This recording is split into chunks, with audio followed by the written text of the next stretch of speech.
One for courage. Okay, yeah, there you go. Take one, scene one. Scene one, take one. Andrew H. in the house. Andrew H. in the house. Hey everybody at Film Courage, my name is Andrew, and yes, this is a 1981 DeLorean behind me. This is my DeLorean, and you can rent it at carofdreams.com. Today we're going to look over Back to the Future, and I'm going to be watching it with you guys. And we're going to look at it as a screenwriter would, and I'm going to be talking about the 4 different conflicts that are in the movie and how they all get juggled in it. So without further ado, let's start the movie. All right, just so you know, we're not going to have the movie on the screen, so sync up your DVDs and go on 3, 2, 1, go. All right, so you should be seeing the old Universal logo, MCA Company. So something that I wanted you to think about is, I want you to ask yourself, what is the definition of conflict to you? And to me, the definition is, technical definition is, you have a main character, or any character, who wants something, wants a goal, and there's some sort of opposing force, some sort of opposition, usually in the form of another character that is preventing that person from that goal. And usually there's some sort of consequence or something at stake with that goal. That goal is very important, and there's like a downside in not achieving that goal. So that's the technical definition, but the easier way to think of conflict is thinking of it in terms of problems. If you see a problem, that's conflict. And for every problem, there's a solution. So we're going to be going through that here. We're going to be going through problems and solutions, and this film has many. So first, we're actually going to be using Post-its. There's 4 main conflicts that are present in this film. One is the death of Doc, and we're going to be representing the death of Doc with this green Post-it. The second one is Marty getting stuck in the past. That's going to be represented by this blue Post-it. And the next one is Biff. Biff is the main antagonist, and he is going to be getting in the way of a lot of things. So we're going to represent his presence and his all the problems he creates with this yellow Post-it. And the final one is probably the biggest one, or one of the bigger ones. It's Marty needing to hook up his parents in order to stay alive. And we're going to use this pink Post-it to represent that. So if you watch this opening, you'll notice that there's actually not much going on. It's really like a slow reveal where we're starting to learn a little bit about, Doc's character. We don't even see him, but we learned that, his mansion was destroyed. And then the second thing that we learned is that there's plutonium, and it was stolen. And you see that on the TV, and in 2 seconds you're to see the skateboard hitting the plutonium. That's just like a little tease, because there's not much going on here other than setup for the first 20 minutes. It's just a little tease to let the audience know that there is something kind of brewing a little bit. So I'm going to write down that we're setting up the stolen plutonium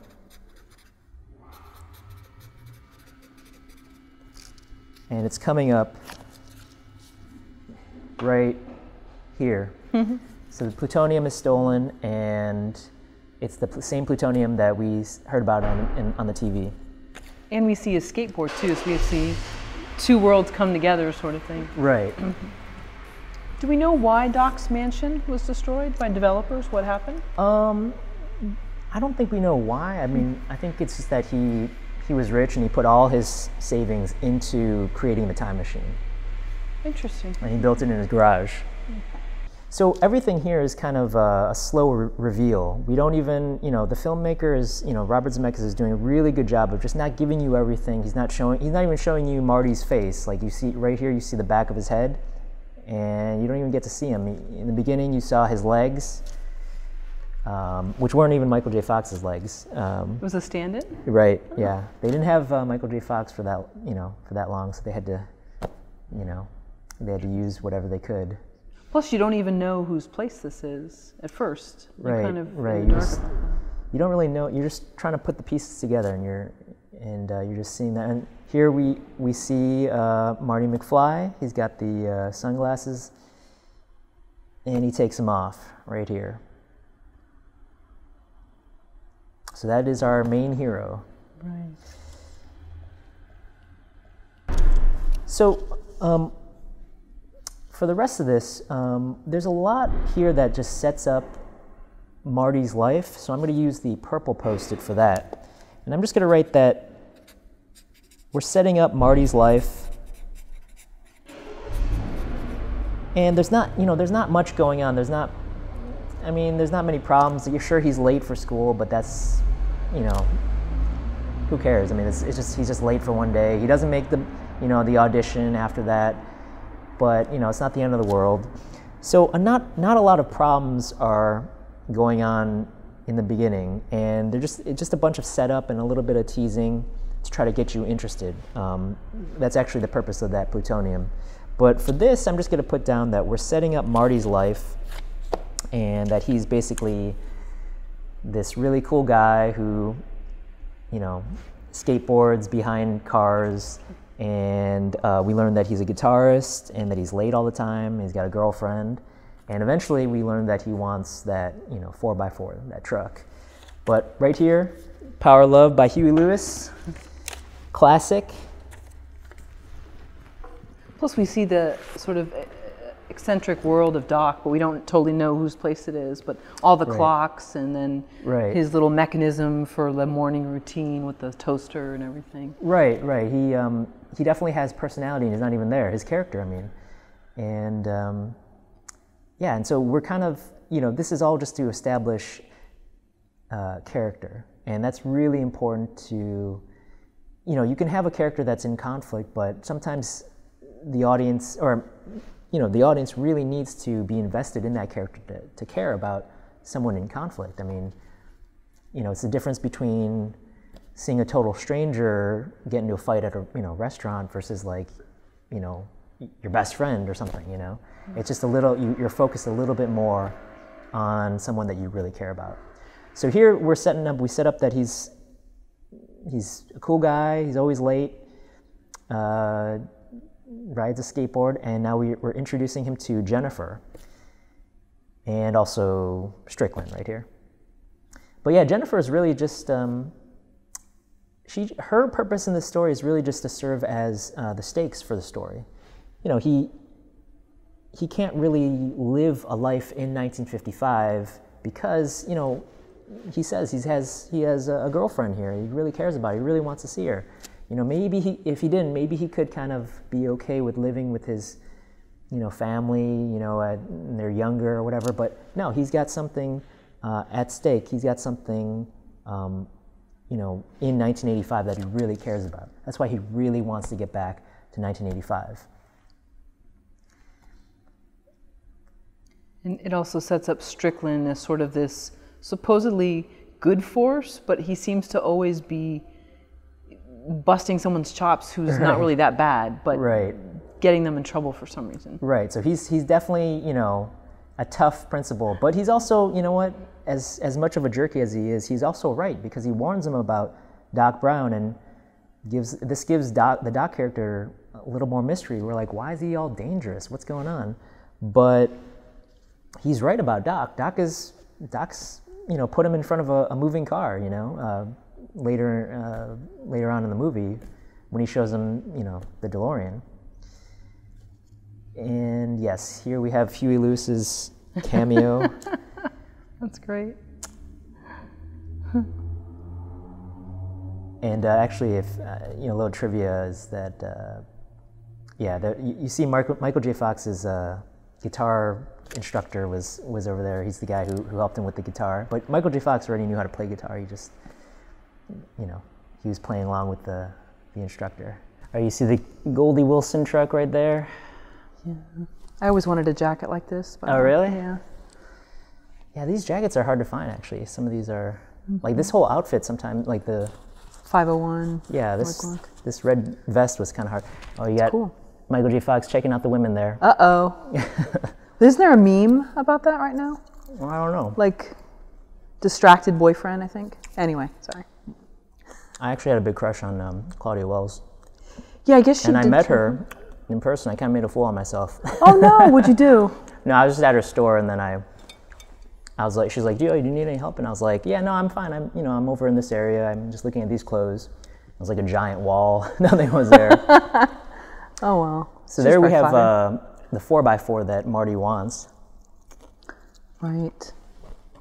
And we're about to get the, we have the clock tower in the background. Right. We're about to get some setup on that. Oh, they're so cute together. They're very cute. Mm.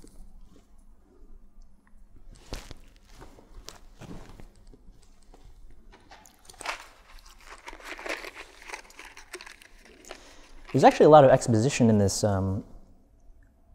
first 20 or 25 minutes. And a lot of writers are always concerned about how to hide that in, how to make it not be boring. And this is one of the ways is that kind of disguise it in a joke. This is what they're doing right here. This woman that's kind of annoying them. Right, the activist. Right. Mm-hmm. So I'm going to use blue because this represents the setup for Marty being stuck in time. Cool. What a gentleman he is. Oh, I remember that car. It's like the AMC. Oh, the 80s car? Hornet or something. So oh, 80s. Gosh. I remember seeing those. It was almost like a station wagon that was like with big tires on it. Yeah, a lot of great cars, and all these cars are classics now. They really are. Where was this shot? Is this on the Warner Brothers lot? I think some of this was on. Yeah, this is all like a set, like a giant set that they converted, for the 50s, and then after they made it in the 50s, they just trashed it for the 80s look.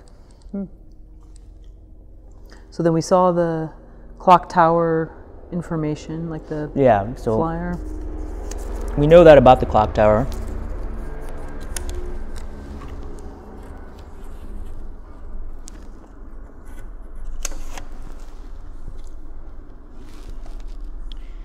And we got another setup scene. So I said that the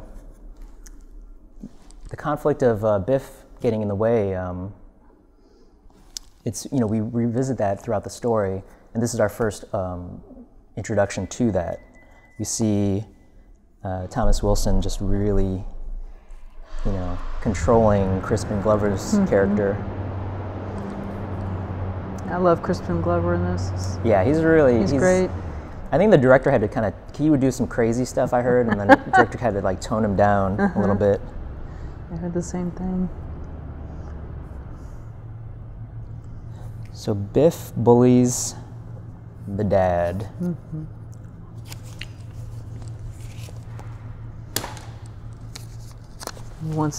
He wants money for the beer that was spilled on his jacket. Right, he totally messed up the car, which sucks for Marty. And yeah, we just see grabbing of the tie. Mm-hmm. The infamous "Hello, McFly." Right, right, and this will of course come into play later in 1955. And he still can't stand up to him, so the dynamics are set up. Right. Yeah, his dad is a total pushover. Pushover, nice guy, but just pushover. And actually, right after the scene, you'll see the dad actually has he'll be eating like peanut brittle. And there was actually a deleted scene where a neighbor comes and makes the dad, makes Crispin Glover buy some peanut brittle for, I guess the daughter was selling some peanut brittle, and he just gets bullied into it. But we don't really need that because we already see him getting bullied by Biff. It doesn't really add anything new. So that's why they kind of deleted it and got rid of it. It's redundant. If you have anything, as a writer, if you have anything that's not new, you might want to consider deleting it. You don't want to be, repeating something over and over again for the audience, Interesting to see the choices made in the edit room, over Right. why that scene should have stayed or didn't stay. Right, right.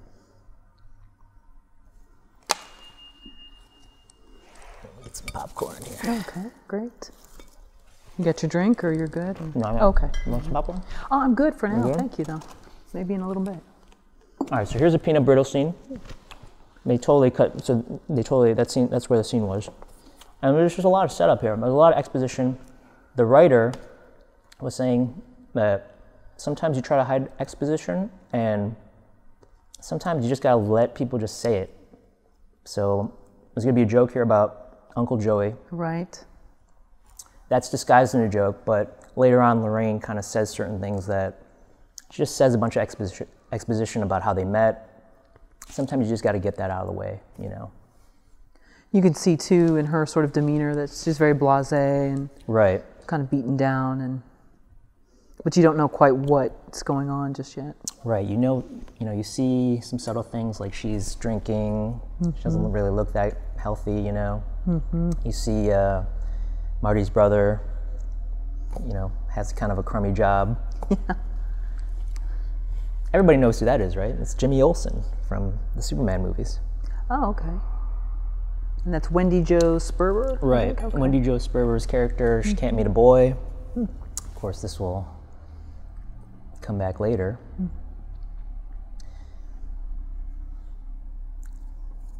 And interesting, too, this is where the mom sort of is doubtful of women that chase after men, which then you'll come to see that was really her, and she's sort of lamenting her.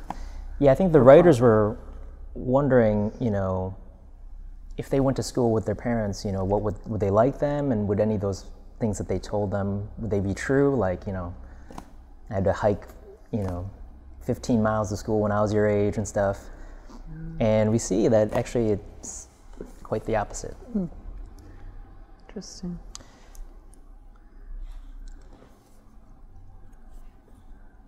And then I saw behind the scenes all the, prosthetics and things they did to make Leah Thompson look older. Right. It's fascinating. Yeah, it's pretty convincing here. I mean, yeah, they do. Nowadays they would just have CGI, CGI the makeup on. Yeah, but you can see it in their demeanor as well. They seem more mature. Right. And I guess I just learned that Eric Stoltz was supposedly cast as Eric Marty. Eric Stoltz was cast. An executive wanted Eric Stoltz in there, and they wanted Michael J. Fox, but there were some scheduling issues, so they got Eric Stoltz, and yeah, he didn't. They had to make a drastic decision at the end, or in the middle of it. So, and they cut him. So that one scene was the Man from Space, Honeymooners episode that was that did premiere in 1955. And a lot of people don't know this, but the original title, or the title that one of the executives wanted, was Spaceman from Pluto, which was a terrible title. He didn't like Back to the Future at all. And I think it was, I wonder if it's because of that episode, the Honeymooners episode, but they eventually, I think Steven Spielberg wrote back to that executive and was like, oh, thanks for the joke, and they knew that he would be too proud to actually say, oh, that was a real note, And is this the Northridge Mall? Sorry. This is a Puente Hills Mall. Ah, okay. In Industry, I think. I've been there, a lot of Back to the Future events. Interesting. And they do, one of the screenings that I saw was actually on this parking lot right here.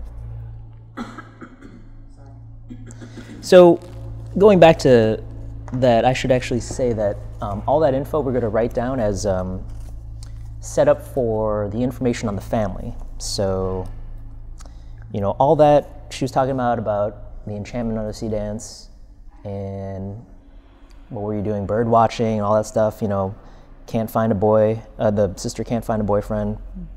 That's all information on the family. And here it is. Here it is. Beautiful. The car of my dreams, car of many people's dreams. 1981 DeLorean DMC-12. And how many were made? Oh, sorry. They're only about about 9,000 that were made. And only about 6,500 exist today. Oh. I got one of them, so. Yeah, and yours is beautiful, by the way. So this is all, I'm going to label this with the blue again. This is all set up on Marty going, being stuck in 1955, that conflict. This is the introduction of the time machine.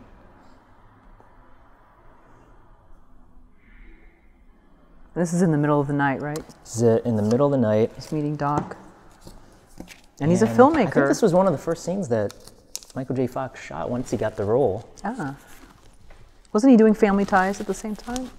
Yeah, he was doing, he had some scheduling conflicts, and finally he really wanted to be in the movie, and they could make it work, but only if he worked on both Family Ties and Back to the Future. That's a lot. So he got like no sleep during it.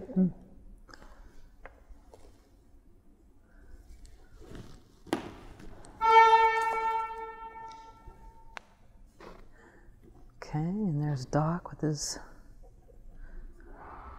Yeah, in the original script, it was actually a monkey and not a DeLorean. The DeLorean part kind of came in last minute. I think they were first thinking about a refrigerator, and then they realized, yeah, if you want to do a time machine, you got to make it mobile, Right. Yeah, I don't know how that would have worked with a refrigerator because he's traveling at like 88 miles an hour or something? Right, to make it catch.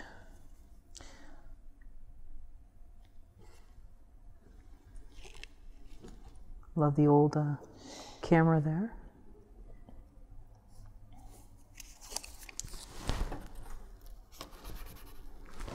It's interesting relationship dynamic, between Doc and Marty too.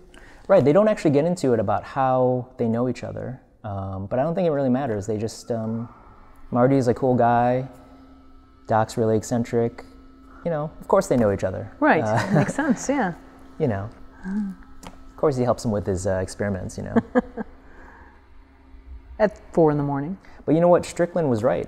This guy is really dangerous. I mean, he puts him in front of a moving car right there.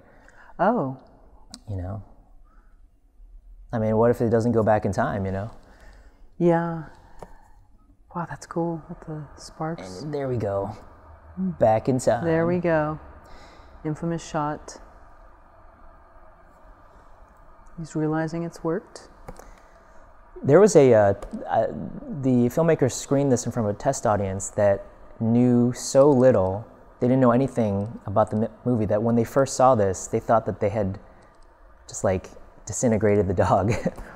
There's like a little bit of a nervousness in the air. Right.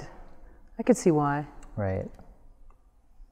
And is the dog going back into 1955? Well, the dog's going 1 minute into the future. Oh, 1 minute, okay. So, yeah, they'll be seeing the dog. Okay, right. Shortly. That's good. You always got to make sure the dog or the cat is okay.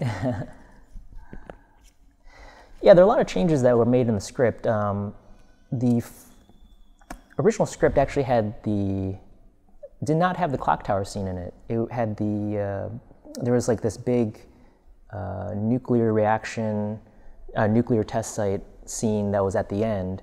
And actually the beginning part with the clocks was actually not in the original script either. It was Marty in science class learning about nuclear reactions.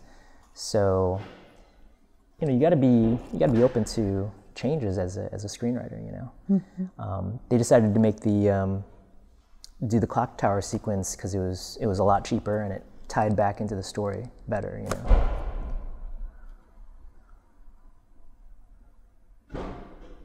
And the dog is okay. Right. Is that dry ice?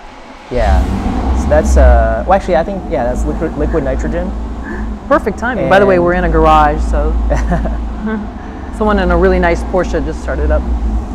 Liquid nitrogen, and the filmmaker said that this was such a pain to shoot because the liquid nitrogen would get all everywhere. That they got rid of it for once they got Mr. Fusion, they're like, whatever, Mr. Fusion fixes this problem. This is like, you don't see it again in any other movie or any other in the sequels. Yeah, I could see how that would be really that would take so long to get all of that right. And the dog's great. So again, I mean, we're still, you know, about 24 and a half minutes in. Okay. And not much has happened. I mean, we did see, you know, Einstein go back in time, but the experiment went well. I mean, there's no real big problem. There's no real big conflict. And this is still, we're still setting up the time machine. And it's not really a save the cat moment, but it's a moment where you know, oh, he's okay. The dog's all right. So we're good. And they don't, you know, they don't do this scene in the beginning. They don't tell you everything first. They kind of make you question what, you know, what just happened, and then he's giving you the answer right now. You know. Oh, okay. I mean, that's how you kind of tease the audience as a writer or as a filmmaker. You know. Right. Now, why did they choose 1955? Because he wants to meet the parents, right? Right. I think they wanted, the 1950s was when, was like the age of the teenager. And they also wanted Marty to go back and invent rock and roll. So that just kind of worked out. When they wrote the script in, I think 1980 or around then, it was still 1955. So it just so happened to be 30 years exactly.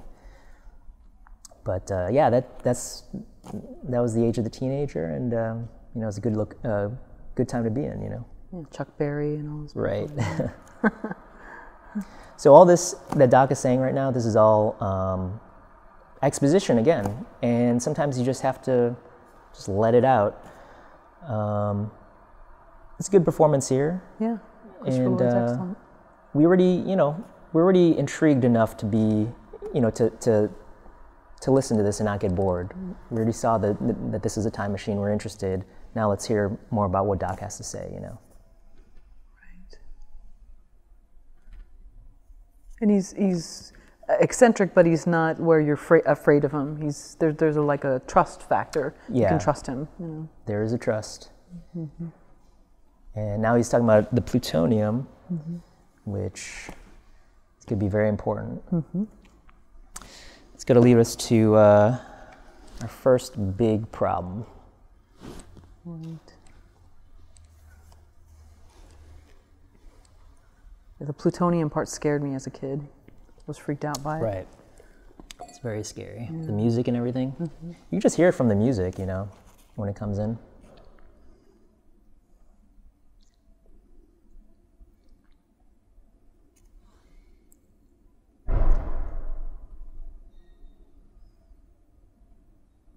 Fascinating. How long was the shoot for the movie? I actually don't know, but I know that it took them a long time to get it made. They were trying to get it made for a while, like many years. I know they thought it was. And then they shot it, mm-hmm. but then they had to redo it because they recast, you know, the lead role. So yeah, it was tough. I thought they'd give Spielberg one more chance.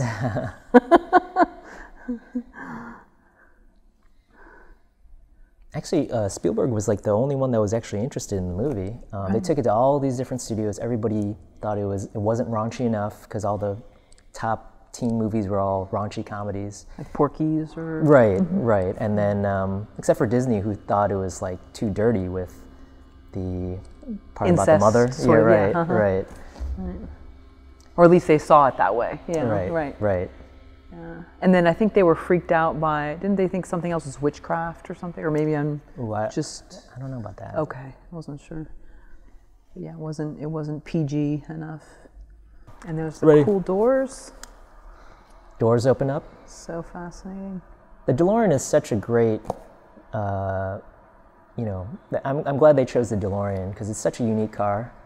How everything's designed with the stainless steel and engine in the back.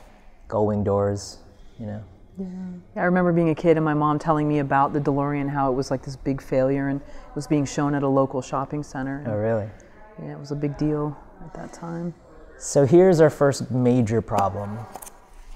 Aha. Use this big Post-it and this Sharpie. And are we at a 30-minute mark here? Yeah, almost 30. Okay. Aha, here's the scene that totally freaked me out as a kid. Right. You just hear it from the music and, mm-hmm. of course, sound effects and everything. scene also makes me cringe a little bit, you know, with the depiction, but it's very scary. I mean, I think I had a bad dream about it. It's pretty terrifying, you know, because most of the movie's so tame. So they want the plutonium, is that right? Well, he screwed them on the plutonium deal. He didn't build them the bomb that they wanted, and now he just died, so Doc just got killed. Right. I wonder how that would be perceived in today's world, just because it'd be interesting. At that time, it was more new to show all of this, but this is the only like major serious part. So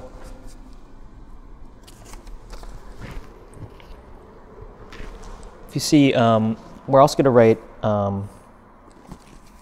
in blue that, you know, there's a big problem that Marty is now in danger. So this is a big problem that's going on right now. And there's a solution for that, but it's going to yield another problem.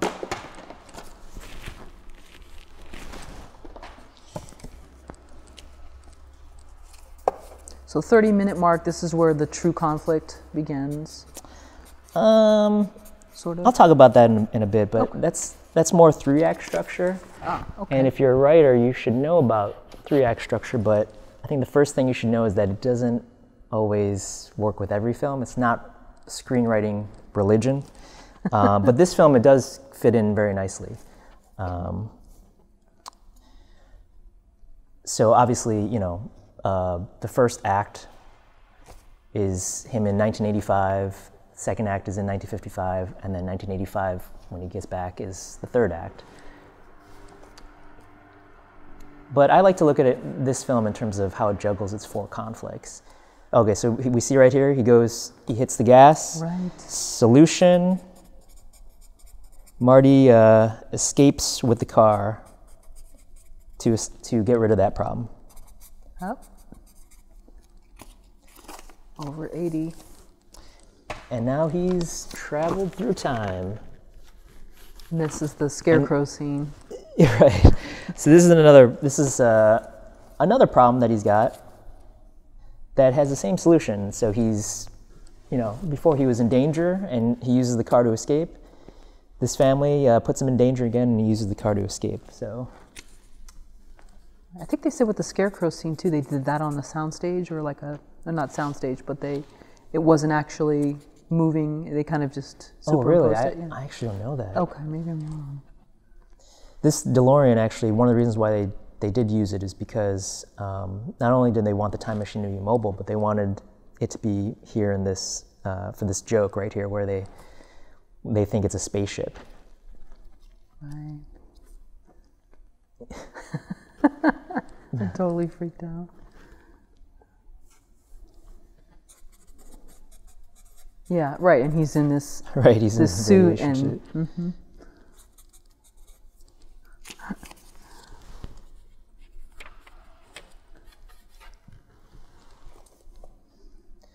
And the animals are not freaked out.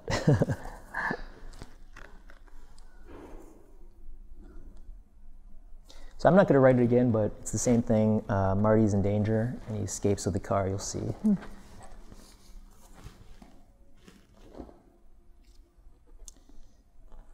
If he actually gets shot, that's the end of our movie, so it's good that they missed. Great physical acting, too, on Michael J. Fox. Yeah, Michael J. Fox is actually a really good physical actor, but it's really kind of subtle. Right. Well, they said he was very reactive, and that's what they loved about him. They needed someone that would just react to everything. Right. You definitely see him reacting to Biff. Right. He was, you know, really sleep deprived during this, so he just had to go all on instinct, you know. But I think it really helped his performance. You know. I think they said they got a station wagon with a bed in it for him to sleep in. Oh, really? And they would just take him to set in it and then take him back. Probably, yeah. He shouldn't be driving on 3 hours of sleep. Yeah. So back at the mall, you saw that he ran over that tree, or ran over that pine, and of course that'll come later in the film. It's Twin Pines Mall to Lone Pine Mall, so he's already changing history. Interesting. little subtle things that kind of tie in. Right. Little markers.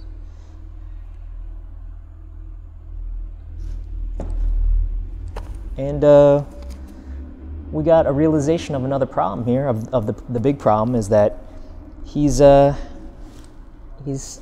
1955. This is not his home. Look at that old car.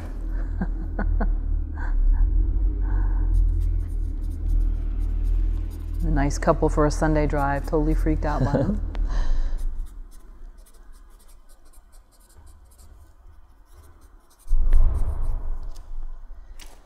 So here it is. He's stuck in 1955, and right there. He's got no plutonium, no way to come back.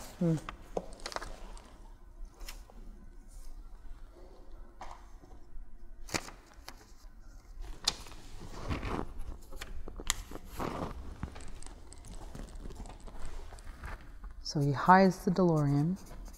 Mm-hmm.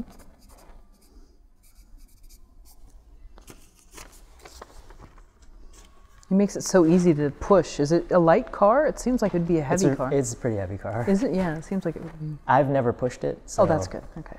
I don't know.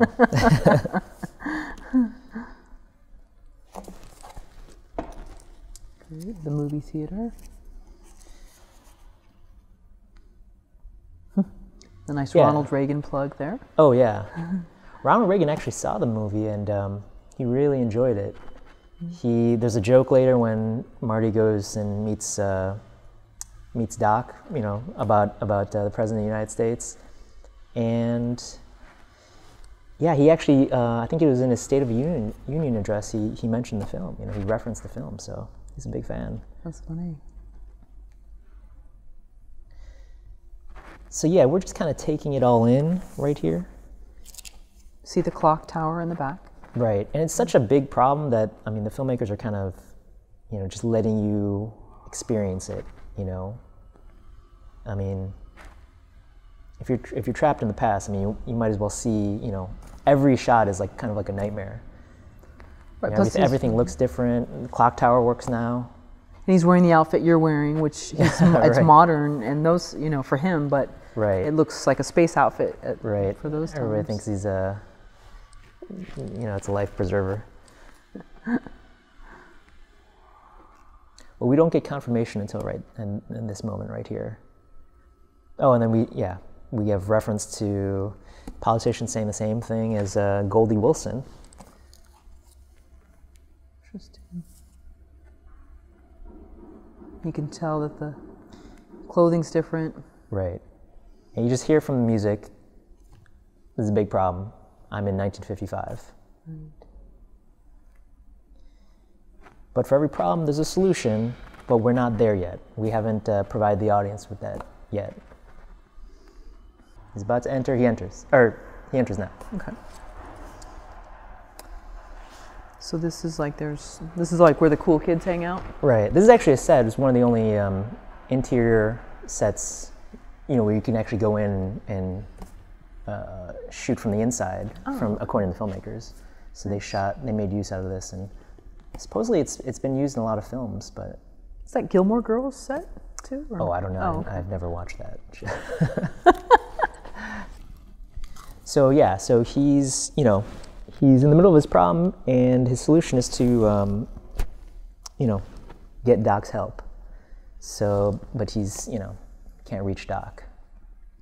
That's true, and they had phone books. Right. So that's his first attempt.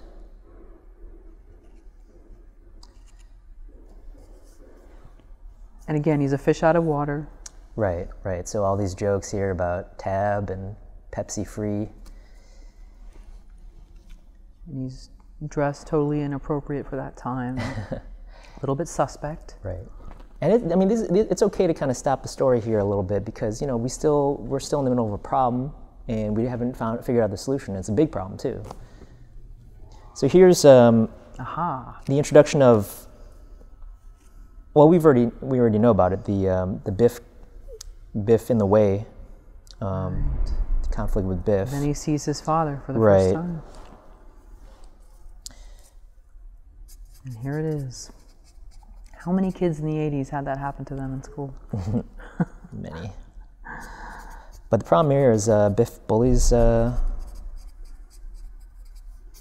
father. Yeah. And it's been going on for a while now, and it's definitely going to be a problem while the story exists in 1955, you know.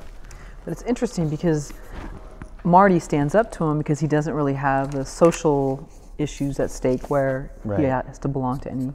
Yeah, well, Marty's got other things to worry about, like his whole existence, and so you know he's a little bit more open to standing up to Biff. Right. But it's still hard. I mean, Biff's a big dude. Plus, he has all this entourage that. Right. Most bullies have entourages.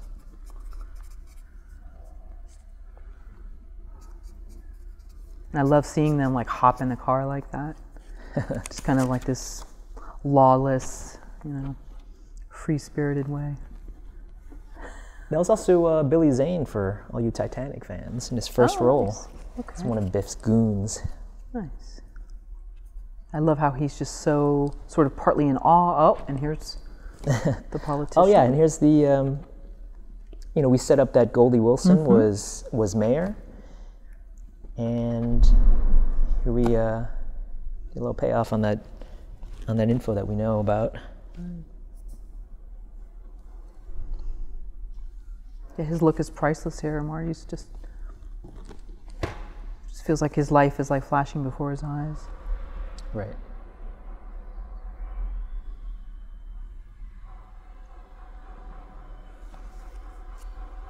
And you see too with Goldie that he's, you know, he has beliefs and he's, you know, very passionate about things. You could see he. Right. So you already see that Marty's kind of changing history a little bit. I mean, he was always going to be mayor, but maybe he gives him more confidence that he's gonna, you know, he's gonna do it.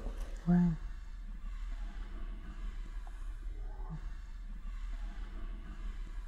We're about to get to the next problem. Do you remember what it is? The mom? Yes. Gonna meet the mom. He's going to intervene with his dad.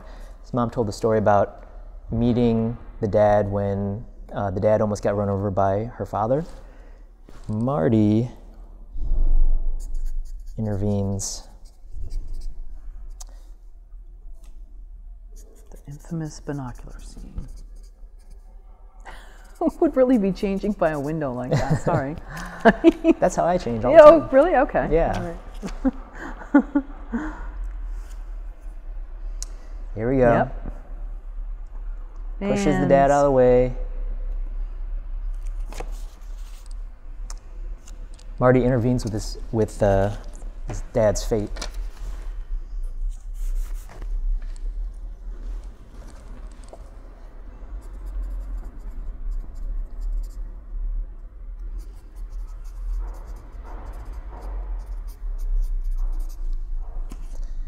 George just takes off.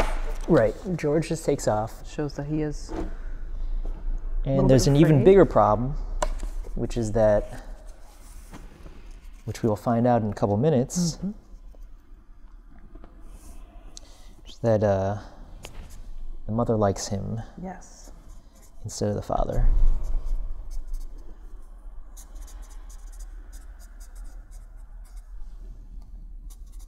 She's very intrigued by him because he's not like the other boys in the neighborhood. And here she's using her like motherly voice, but then it changes once we reveal that she's, you know, a teenager. Right.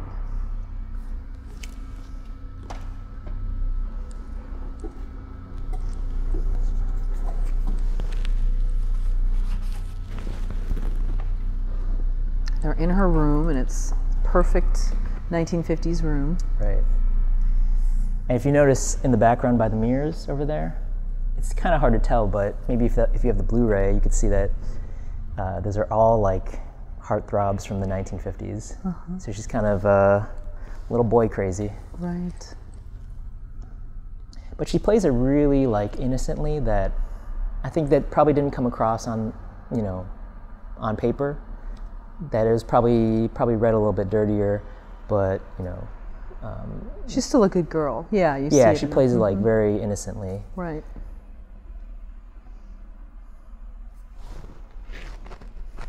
She's not a beatnik at that time, which was like. Right.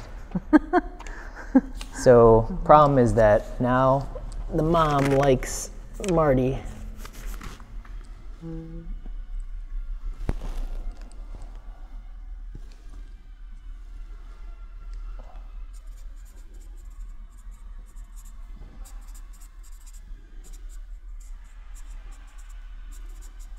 Oh, this is the scene where he's in his tidy white. Yep. Sorry.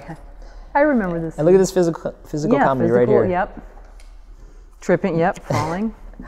The filmmaker said he could do that on every take. So. And that's the mom. Right. Perfect 1950s mom. There's the television set.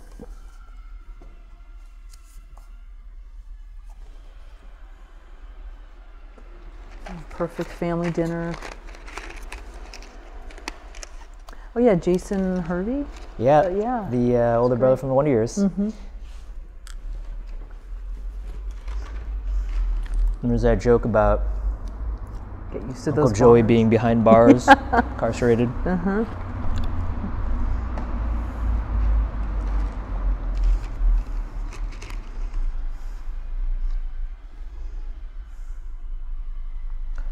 You know, the scene is kind of slow, but we're still able to get away with it because he hasn't been able to find Doc yet. You know, so there's still something kind of left, still on the table, you know. Yeah, and it sets up sort of the safety and domestication of that time and just the innocence. Right, but what I'm saying is that if all these problems were solved and we were watching this, it'd be kind of a boring scene. But because there's still stuff left up in the air, we're gonna still be engaged in watching this, you know. Right. There's that scene from The Honeymooners. Oh yeah. Mm-hmm. Man from Space.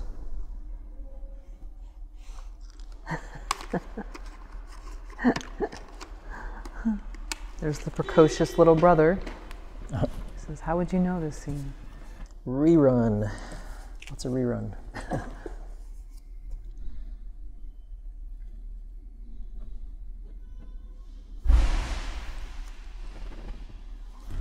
So he's uncomfortable. Yeah. But he's trying to make it seem like everything's fine.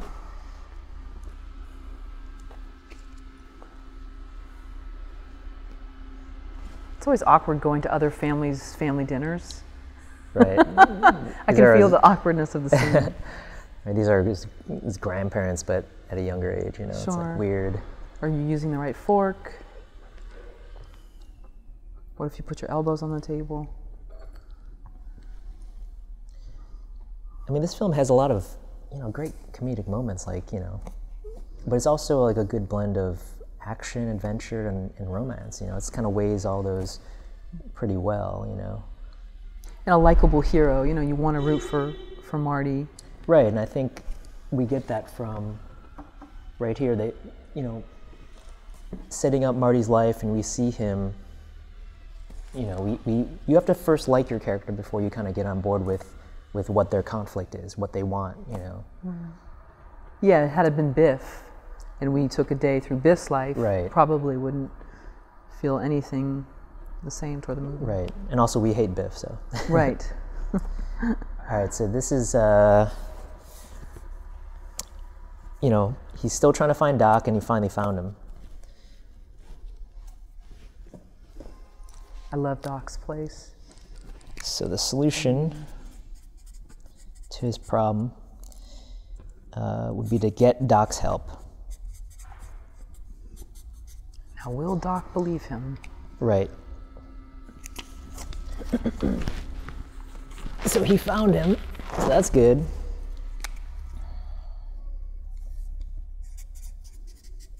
And here we see Doc during better times. Mm-hmm. Maybe. Well, better financially, but he still hasn't invented anything that works.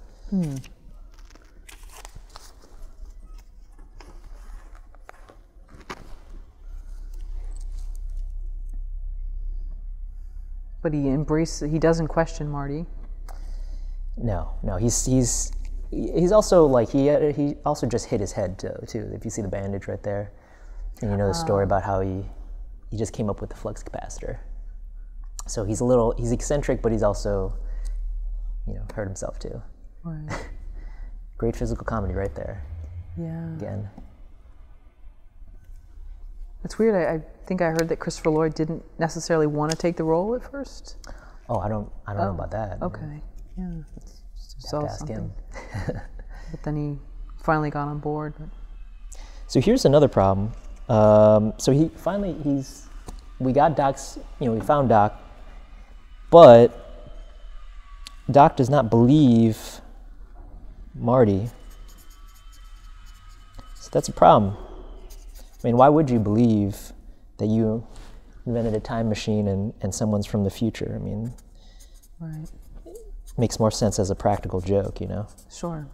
Candid camera at that time. So the question is, this is a problem. How is he going to get him to, believe him? So he's showing, this is his first attempt, he's showing this picture, and Doc still doesn't believe him.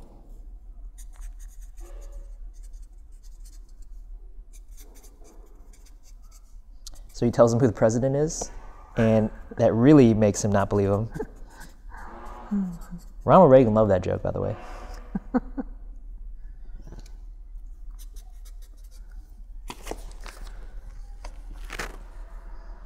So how is he going to do it? Well, you're going to see right in about 2 seconds.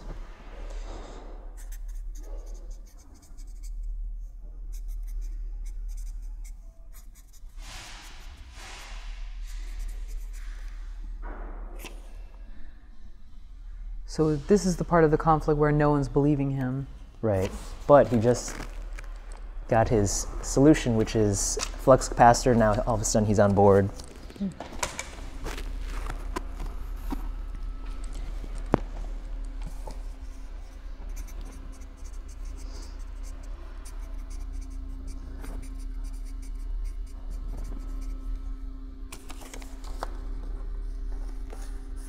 But he's got to see it to believe it.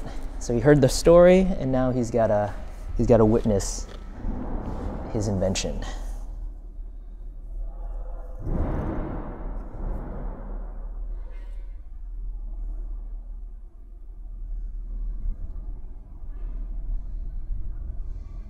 I love those gull-wing doors.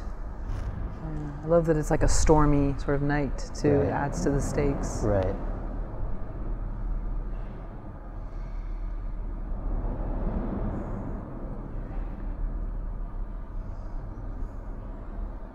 So he finally realizes he's like, I made this thing, and then oh no, we gotta bring you home. It's really important that we do. Which also helps the likability of Doc, because you realize that he's open to believing that Right. this was his creation. He just met him, but he really he cares about him. Mm-hmm, yeah. So, of course, we just got a solution. Now we're about to get another problem. And he's showing him footage too, right, from the camcorder. This was actually not a real black and white TV. They had to put a color TV in there because they couldn't hook it up to the camcorder. Oh, so wow. They had to put a real color TV in there in this box that was from the 50s and make it all black and white. Oh. That's cool. So here's the big problem. And you can see it on Doc's face. He needs a ton of electricity that only plutonium or a bolt of lightning can give you. Aha, we're just going to have another tie-in soon.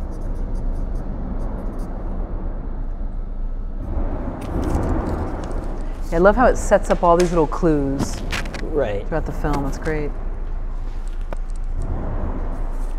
So here are the pictures that we saw in the beginning.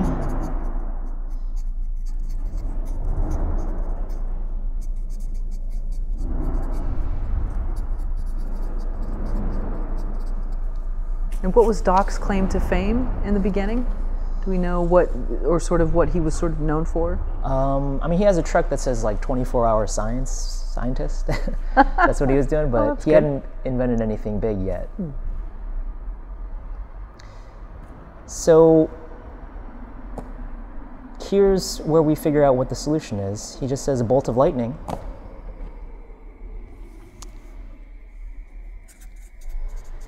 Right. So I'm writing use the clock tower. Use the clock tower. Okay. You know, a lot of films, a lot of stories, you have the main character who's got this problem, got this goal, and they're trying to they're trying to go through a trial and error, try to figure out what the solution is. Here, they just give you the solution, 54 minutes in, and there's still a huge chunk left. I mean, the reason why it's still interesting is because we have all these other conflicts that we have to go through. Next Saturday night, Back to the Future. I love his place too. Like it looks like you would think he lives there. Right. Sort of mysterious. So here, he's talking about what's at stake. He's saying, you really can't go out. You're going to affect time. This is very important in the story. These are the consequences. So he's warning him right here. He's almost like an expert too, because he is. He's saying things that actually I don't know if Marty totally realized. He wants to meet his parents, but at the same time, he could be affecting his own birth. Right. So he gave him that advice, but it's already too late. So this is our other problem, and we see it with the photograph, that his existence is in jeopardy. Interesting. And we go back to this photograph a lot, and it's a really good tool for when you write your screenplay for filmmakers to keep reminding the audience what the stakes are.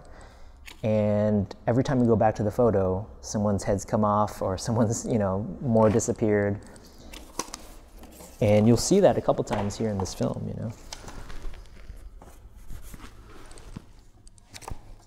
Aha, he's going to go to the high school halls. So that's the problem, right?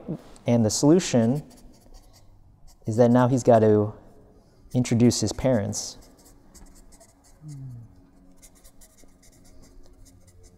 We see Strickland again. Oh, yeah. But there's a problem, of course, which is that his dad's a loser.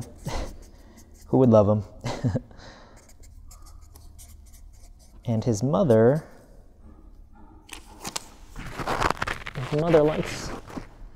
is infatuated with Marty. With the new guy.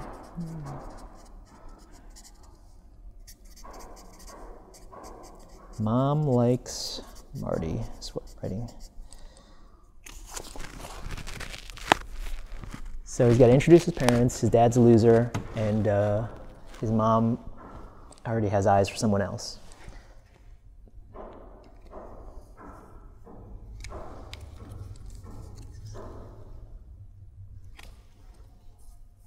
I love the 50s move of like the arm on the locker.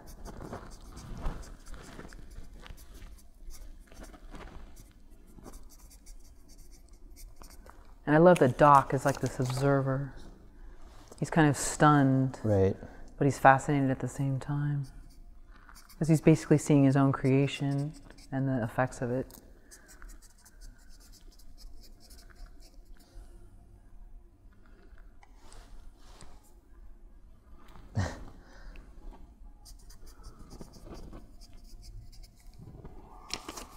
Did they ever do a movie just about Doc and his backstory? The third movie really, well, not his backstory, but the third movie really focuses more on Doc. There were 3 of them? Yeah. There better not be a remake. Keep it just 3. It's too Yeah. precious. Don't spoil it. So there's this big problem of how do you hook up your parents, and here's the solution. Enchantment Under the Sea dance. Nice. Does she end up asking? The dance. Sorry. Does she end up asking him to the dance? His mother? Yeah. Yes. So that's also another problem. Mother eventually later on asks Marty to the dance, so now he's got to go, you know? Which is interesting. It ties back to the beginning when she said, "Isn't that horrible?" So you're also tying. There's another clue. Right. So she's going against what she said. Right. But yeah. So now he's trying to get his father to ask out Lorraine, hoping that that'll spark some sort of chemistry and he won't disappear into nothing. You know. Here's where he says he's a writer. Right. And he doesn't want to show it to anybody because he's afraid people won't like it.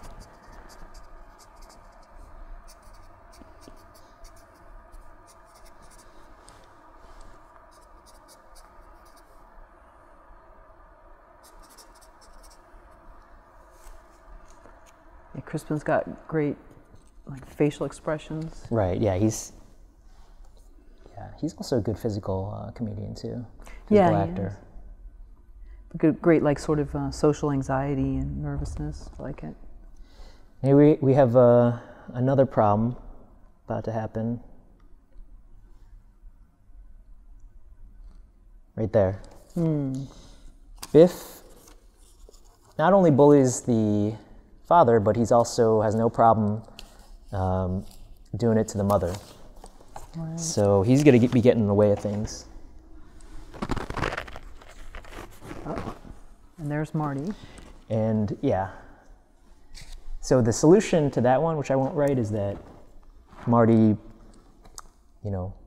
pulls him off, but then that's another problem, and now they're going to fight. And then this is the solution right here, that Strickland comes in, kind of saves the day a little bit. So we kind of hold off on the fighting for a bit. But he also then becomes sort of now under the watchful eye, even more so. Right, so this is all kind of getting a little worse problem-wise. As a writer, you want to kind of escalate your problems, make them a little bit bigger, a little bit worse. You really want to be not too kind to your main characters, So here's another problem too, that there's resistance from the dad. He doesn't want to do it, So, not only do the parents, the mom has to say yes, but the dad also has to actually ask. And the big problem here is the dad is refusing. Problem is, he's not going to go along with it. So what do you do if your dad won't ask out your mom to the dance? And the solution is going to be right here. And check out this picture right here, that more of his brother has disappeared. That's another indication of the stakes and the consequences and things getting worse. So this is the solution right here.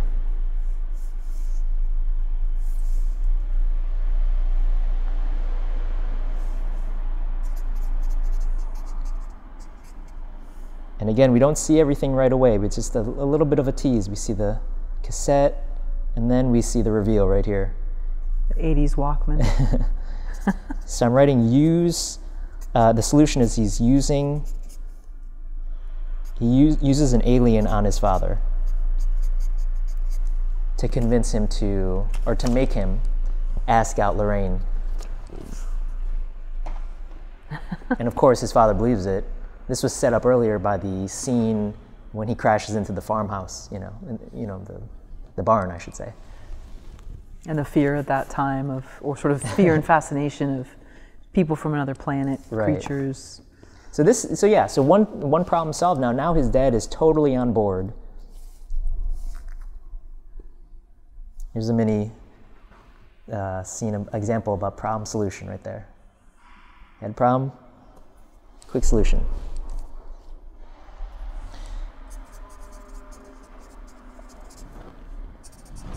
Also, here's a small problem. His dad is not a smooth guy. He doesn't even know what to say. So that's a bit of a problem, but Marty comes up and gives him a solution and just tells him what to say. And he writes it down.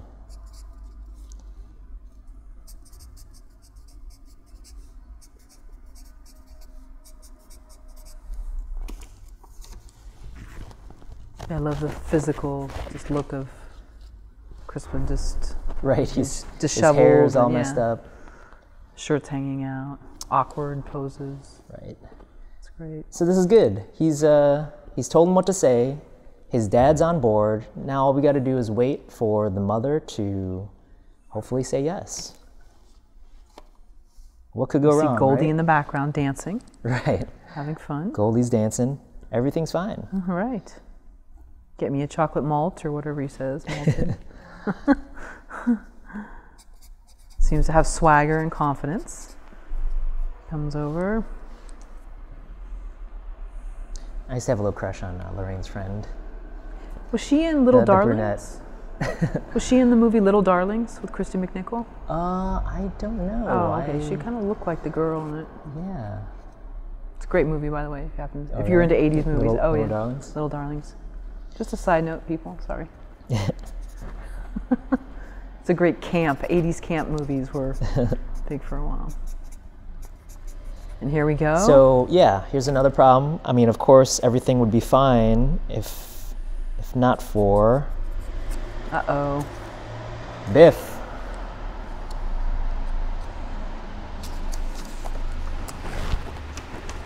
Biff is in the way. So what's a person to do? What's this? How do you handle this problem? Yeah. It's coming up. Right there. Right. Yep. Marty trips Biff. Mm-hmm. But that's another problem because Biff is a big dude and he wants to fight. And he has So an that's- entourage.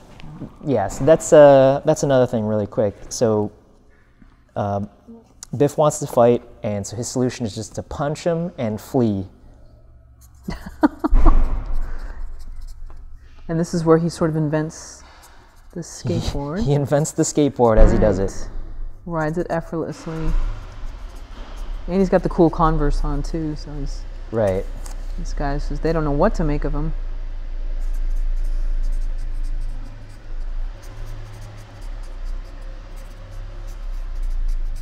And the sparks, I love the... So I wrote under the yellow, Biff wants to fight. And I wrote his solution for Marty is to punch him in the face and get the heck out of there. And Lorraine loves it. Right, so if you notice that these solutions lead to bigger problems, so sure it takes care of, Biff getting in the way, but eventually you'll see at the end of the scene, his mom likes him even more, Right. and we don't want that. Again, great physicality. Right, so, and even this is another problem. Biff is now in the car, he got in the car. So, and he's cornered, what is he gonna do? Biff got him in the car.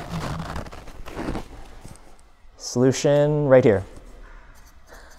Jumps over everybody and lets them crash into a manure truck. Oh, yeah. Of course, and it dumps right into the convertible. Right. Perfect timing. That's great. So I wrote, solution is jumps over car. And there's Goldie. Goldie comes and... But we got another problem, like I said. Well, now he's marked because... Yeah, so he's a marked man. Mm-hmm. And it was a public display, so they've got to redeem themselves. But right here, his mom likes him even more. And she's in full stalker mode right now. So this is now, we're going to go to the green post-it, because this is where, we've played around with these other conflicts, but this is where Doc's death starts to come on in. So Doc starts to realize something's very wrong with that videotape.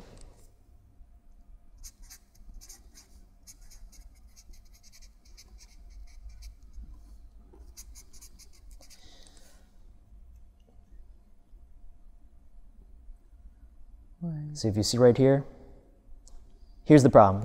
Doc is refusing the information. Marty wants to tell him, and Doc's saying, no, do not tell me.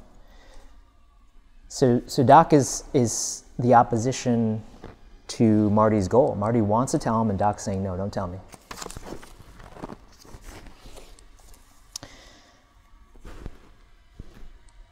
And we're going to use the small Post-it, small blue Post-it. Last time we were here, we had the solution. You know, we figured out we wanted to use the clock tower as our solution. Now this here is just all setup. It's just a plan, just going over the plan. So I'm going to write down setup, showing the plan. And really I'll just put it right here. So really the purpose of these scenes is just to show what's supposed to happen, so we can kind of appreciate the differences, because it never happens the way that they, you know, in movies when they go over the plan, it never happens. So something always different happens. So now, you know, in the finale, when we see a tree fall on a cable, you know, we know what that means. We know that there's supposed to be a cable connected to the clock tower, and we know it from this scene. It also gives us a little break from the other conflicts, because we've been spending so much time doing this right here. And it's great to see Doc in his element. Right. You see the scientist in him come out, and how he's just so meticulous about all these little details. Right. And the car's on fire. So that's not good. Now the car's on fire, and boom. So more conflict. It's a joke, but it's kind of like, it shows you that this could be dangerous, potentially. Right. But they kind of disguise it as a little joke. And we're about to enter another problem. Knock on the door. Who is it?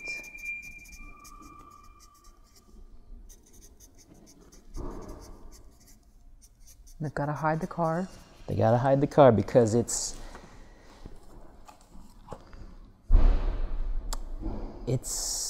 the mother. Uh-oh. And what I wrote on here is that she's about to ask him to the dance. Problem. Mom asks Marty to the dance. And that's a huge problem because this is the dance that the parents fall in love at. So that's not good.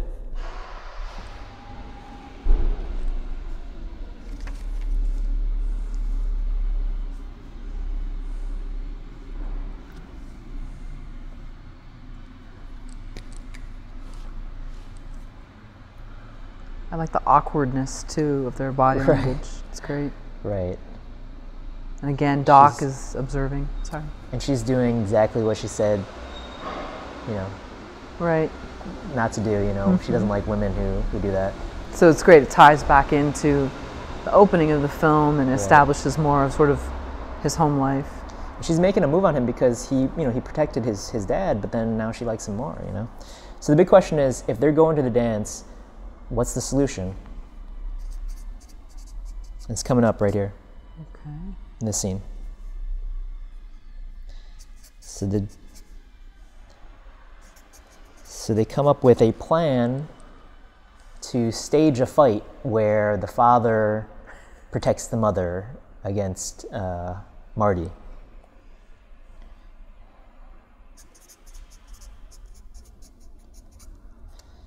So the solution is the dad saving mom plan.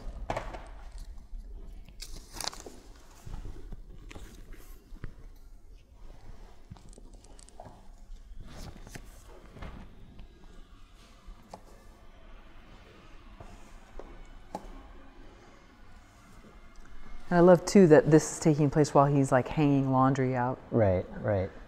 It's great, like sort of filler activity. And see, this is a problem too, is that Marty's got to, you know, hit on his mother. He's got to be all aggressive with her, and, you know, he doesn't want to do it, obviously. but it's all part of the plan. I mean, he's got to do what he's got to do to not disappear. You know, that's some major stuff. So. Yeah.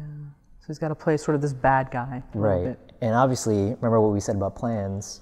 They don't happen the way that they're presented here. This is ideally what happens, but they're not. It's not going to happen this way.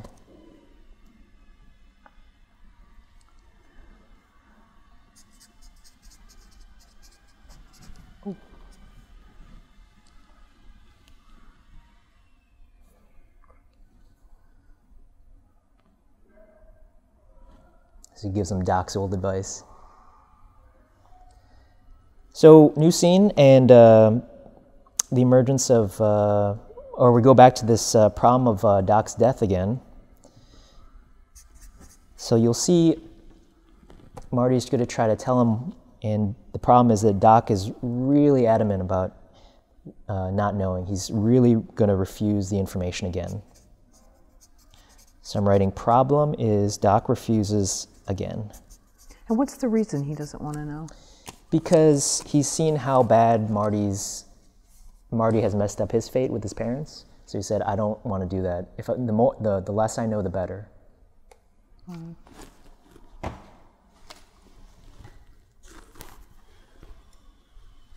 So this is a big problem.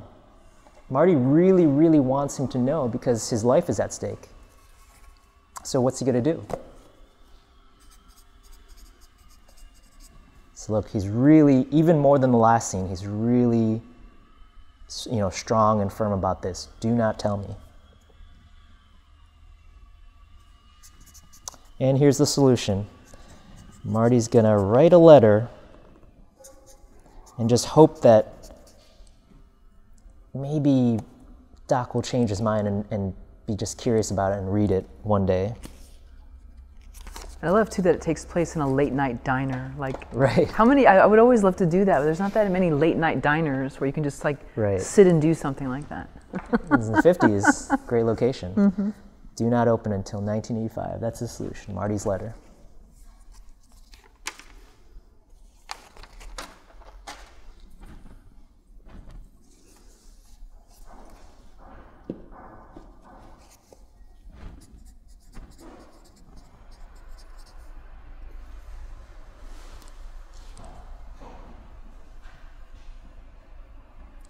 So here he goes. He's got the letter, and he hides it because he knows that if he gives him the letter, Doc's going to refuse it. So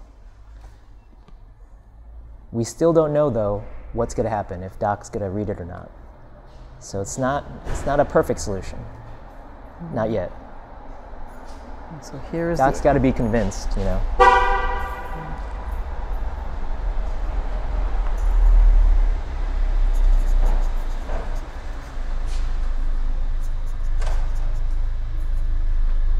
Here is the dance.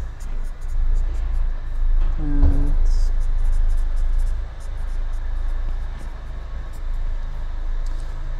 so we got a little set up on the dance, and now this is going to be our next problem.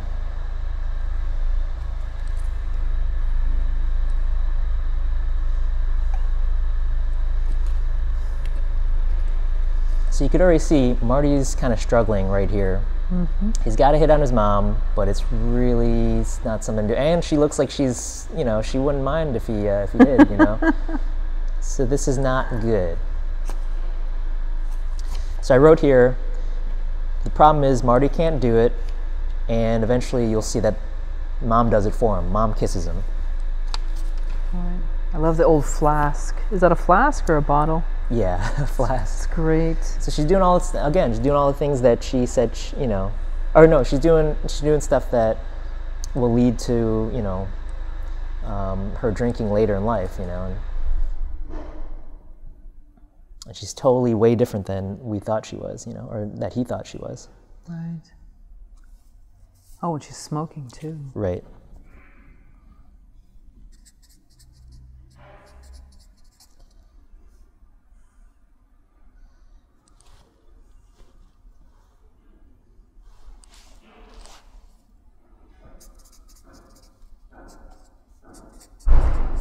Now, is this where we see Chuck Berry?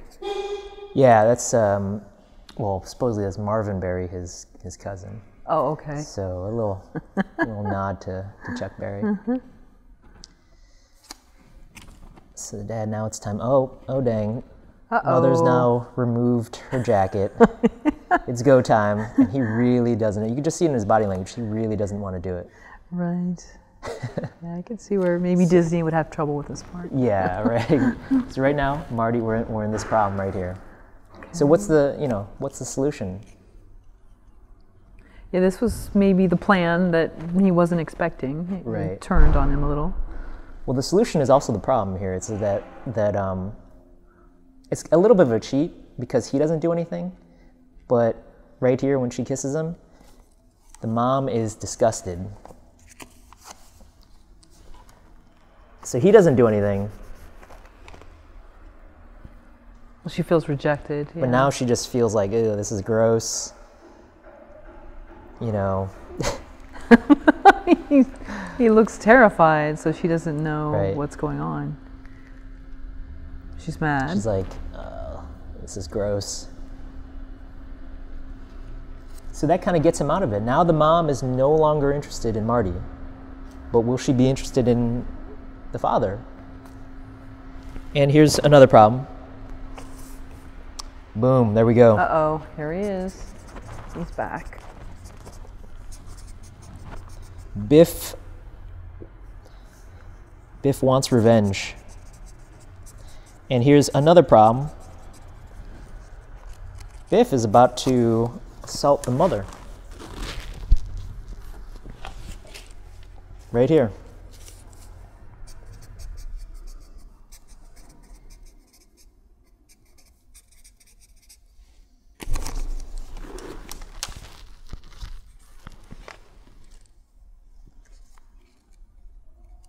And we got another problem. Marty is going to be stuck in a trunk.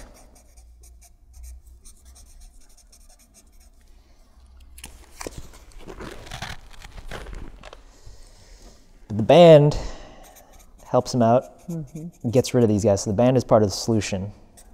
The band chases the goons away. That's great. Wrote down band chases goons. But that still doesn't get him out of the trunk.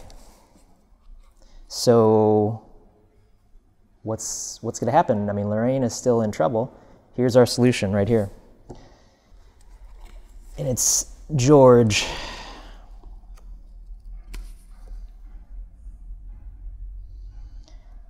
But we don't really know if he's going to be the solution. I mean, he's such a coward in the beginning.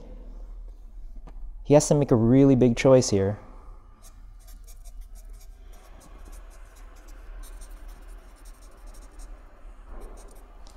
So the dad stops the assault. That's the solution. But of course, that creates another problem, which is that Biff is now going to fight the dad. Problem is Biff fights dad. Right here. But we got a solution coming up. The band is going to open up that trunk. Right there. Of course, that leads to another problem. Band opens trunk. This is a big problem right here. Even the mother can't help. She just pushes him, or he just pushes her.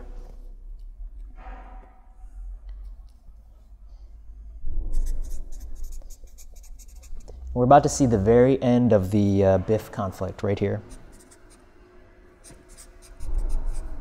Boom. The dad punches Biff. If you watch this in a theater, every time the crowd claps and cheers at this at the end of the scene when he socks him, because it's part of our conflict.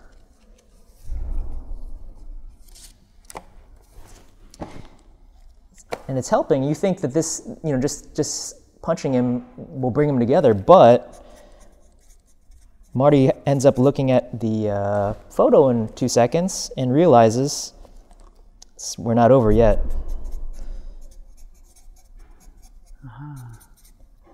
People are still disappearing. Problem is that when they opened that trunk, I wrote injured, no dance. So the band got injured and therefore there's no dance. But with every problem, there's a solution.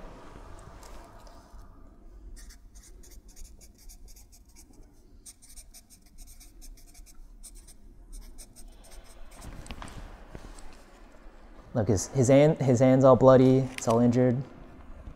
And he's trying to explain like the stakes, what the consequences are. This is a solution right here. Marty plays at the dance.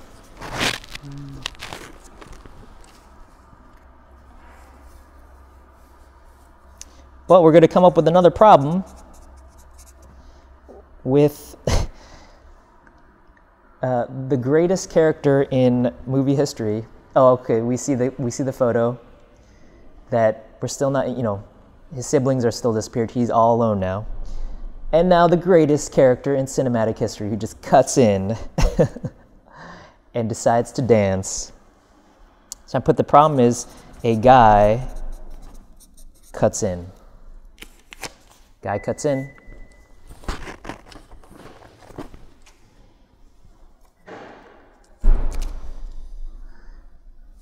George, there's only one solution here. Come on, George, do it.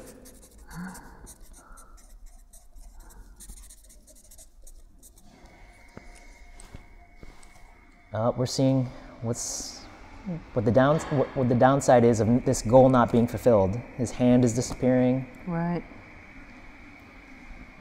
Here we go. Here's the solution. Boom. Pushes the guy. And I wrote down, Dad kisses Mom.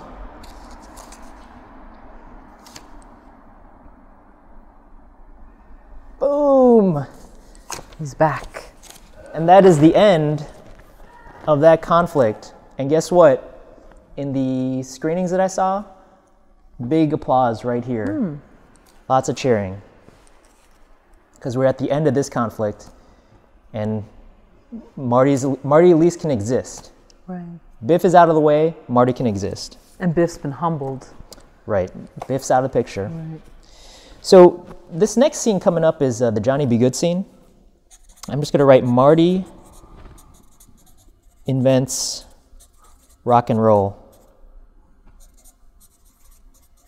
I'm going to use the purple one because remember up here, we set up that Marty didn't get the, he did really bad at the audition and he didn't get that gig. This is kind of to fulfill that, But nothing bad is happening. This is actually a little bit of trivia. This is actually a scene that the studio was thinking about cutting. So they're like, can we just cut the scene? It's like, nothing really, it doesn't really push the story forward like these other ones. There's no problem or solution to kind of push the story, the narrative. And the filmmakers didn't want it because this is for character development. We really want to see, we really like Marty, we really want to see him. We just got 2 of these conflicts taken care of, and let's take a break. Let's have him invent rock and roll. So that's why I'm using the purple post-it right here. And luckily they left it in, and the rest is history. So that's really that's really Michael J. Fox playing. Or he's syncing it. I think the audio was pre-recorded, but he knew how to play it, so it looks like he's actually playing it. You can already see the changes. Right. The crowd comes alive. A little more confidence, from George. People like him more.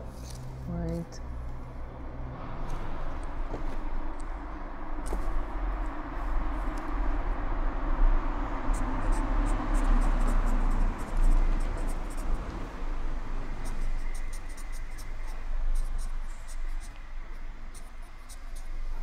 You got the joke about Chuck Berry here.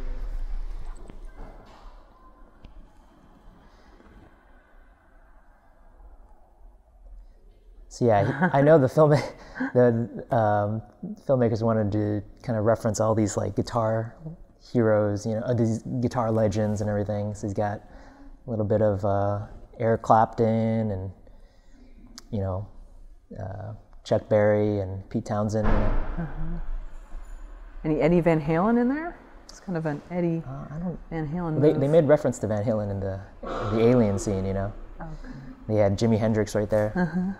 Right. There you go. Behind the back right there. So I mean this film has some great, you know, humor. It's like it really balances humor, romance. The previous scene was romantic, and this is humorous, really funny. And then it's got, you know, action adventure coming up after this. You got the payoff. They don't know right what there. to make of them. Yep. Like, what are you doing? What is this?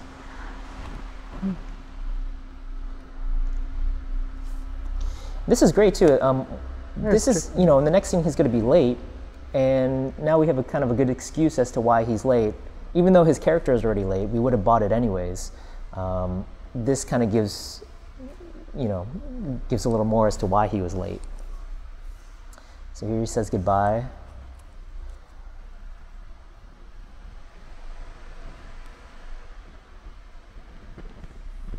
This is a little bit of a weird scene though, because they're just saying goodbye, and he, you know, he never said that he was gonna leave or anything.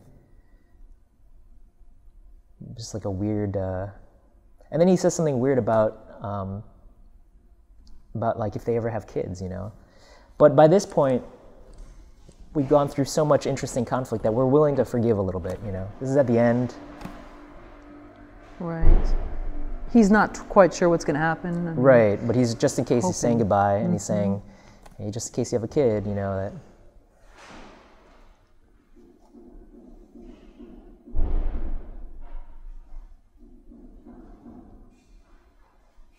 Yeah, that's a weird thing to say. Go easy on this kid that you're going to have.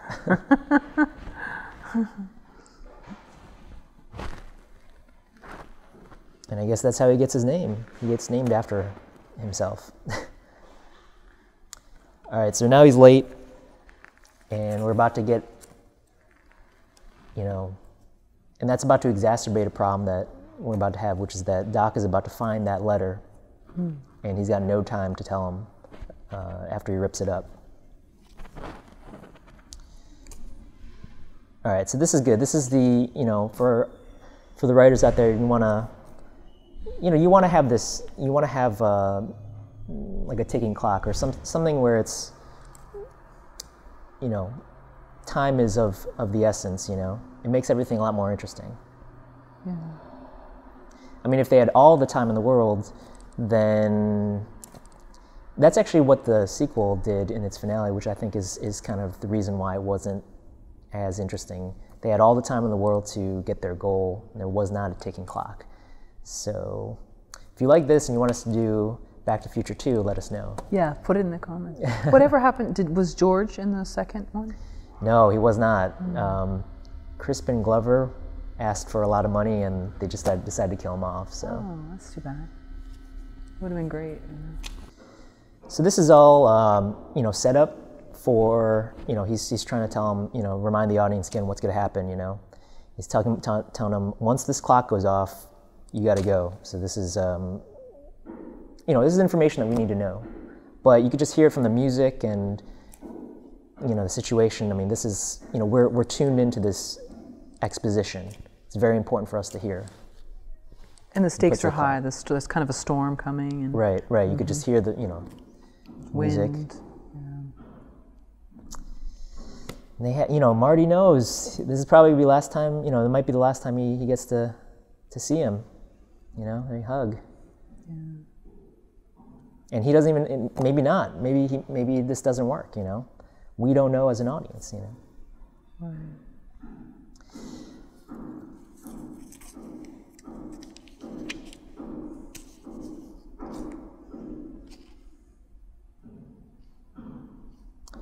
And here we go with the emergence of, right here, the letter. Doc finds the letter. And he's about to rip it up.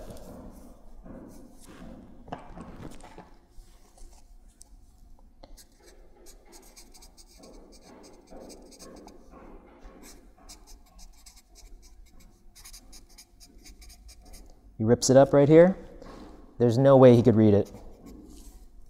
And here's another problem. Right here, the tree. The tree falls and the cable is now undone. And this, I'm using the blue one because this relates to,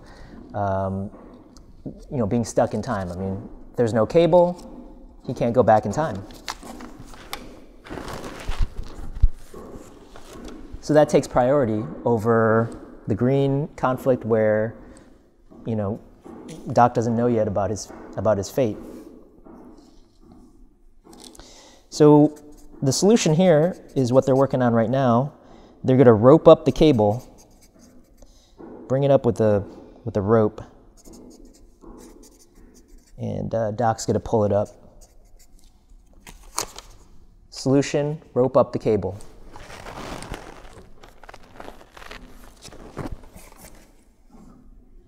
This is sort of a do or die moment. Right. Stakes and are high. Time is of the essence. Yeah, stakes are high. If they don't get this, there's, this is his only chance to go back in time. So they know the exact time, and time is running out. Right. There's no plutonium. Right. No plutonium. But this will mimic the same effect. So. All right. So here's his solution. We're going to use the green one. He's shouting out. I'm going to shout out the information, and you're just going to hear it, even though you don't want to.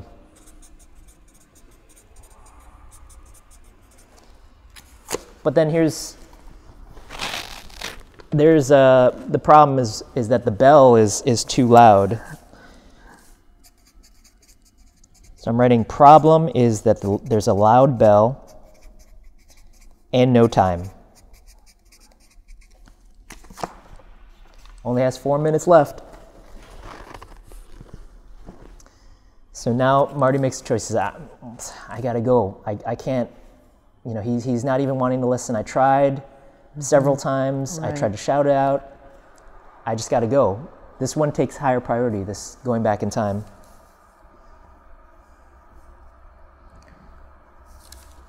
But with every problem, there's a solution. So Marty's gonna come up with a solution right here.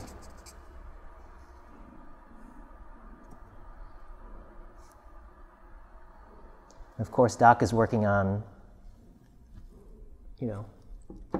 that problem right there of the cable being undone. So here's Marty's solution.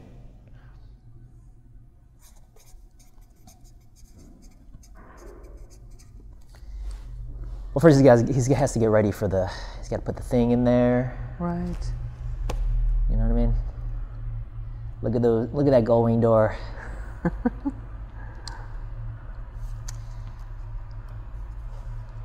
So he's really mad. He's like, damn it, Doc. If I just had more time. Solution, he's going to go earlier. 10 minutes. Smart. But after he figures that out, of course, there's going to be another problem.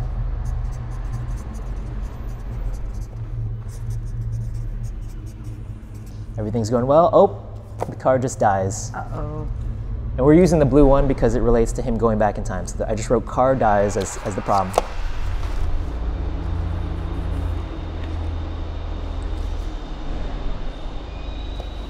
That's still a problem.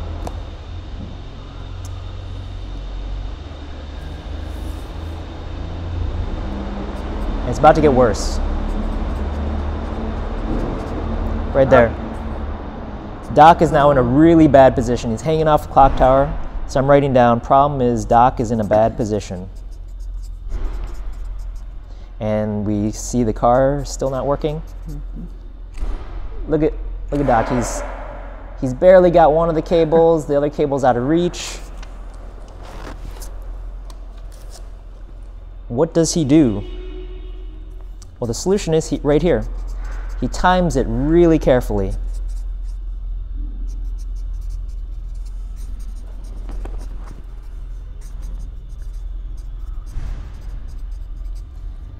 treats this other cable, he gets it very, very carefully. So I wrote down, Doc times the cable very carefully. And he's got both. Uh-oh, big problem. Clock starts. But a solution is about to happen right here. Aha.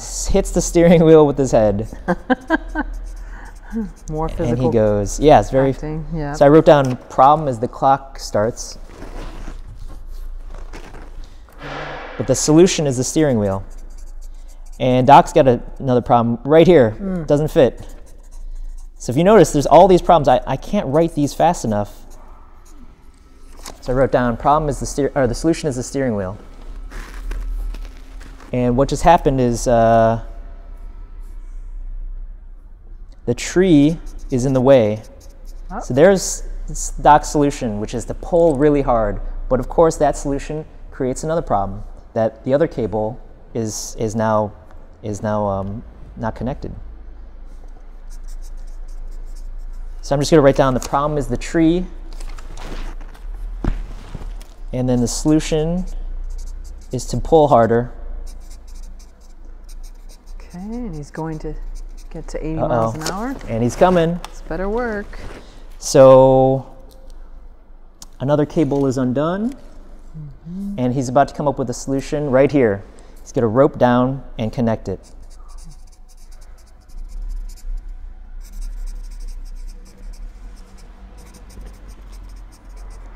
There's the solution. Takes it out of the tree.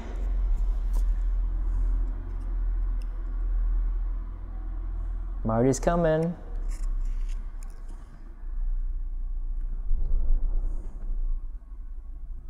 Ah, there we go. Just in the nick of time. Yes. Goes back in time, and guess what? In the screenings I see, that's where the audience claps and cheers, because we're at the end of our conflict, you know? I like it when audiences engage like that. Sometimes I go to Right. theaters and there's nothing. Nothing. Well, if you have a story that's, you know, structured well and it knows what it's doing, you'll always get that reaction. So I'm just writing down, he ropes down to connect. See, this was a great finale because I can't even write fast enough. Mm-hmm. Yeah, so many things happen where you think it's going to be fixed, then it's Right. not. And so it just puts you on this, like, almost like a yo-yo. Right, right. Just plays with you, you know, plays with your emotions. So now here's where people will say the third act starts, but, you know, I don't really think of this movie that way, but you can if you want to view it in 3-act structure. But we're back in 1985.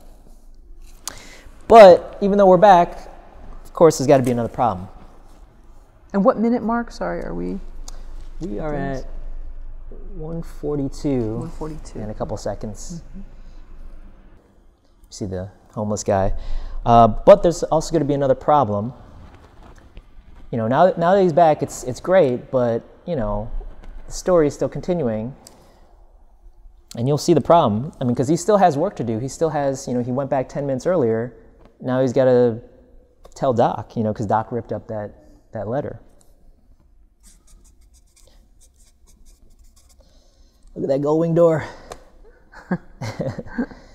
And we see the times have changed, and right. The theater's everything looks bad. It's you know, he loves it. We're in the 80s. Right. All right, now I gotta go. He still has time. Here's the problem. Car doesn't start. The car dies. And those are the people who are going to kill Doc. Right. They just passed him. So I wrote down problem, and we're using the green Post-it because it relates to Doc's death, is that the car dies and he can't save them.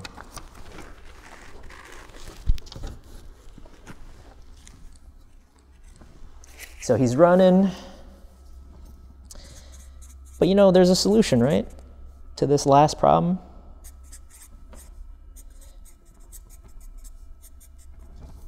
Boom, Doc gets shot. He got rid of Biff, he got his parents together. He came back through time, but he wasn't able to save his friend. Or so we think. Nice. Yeah, this is an interesting second point of view. Another point of view, watching it.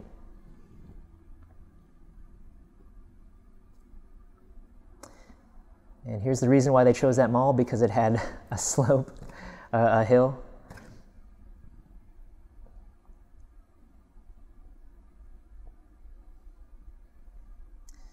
And goes back in time.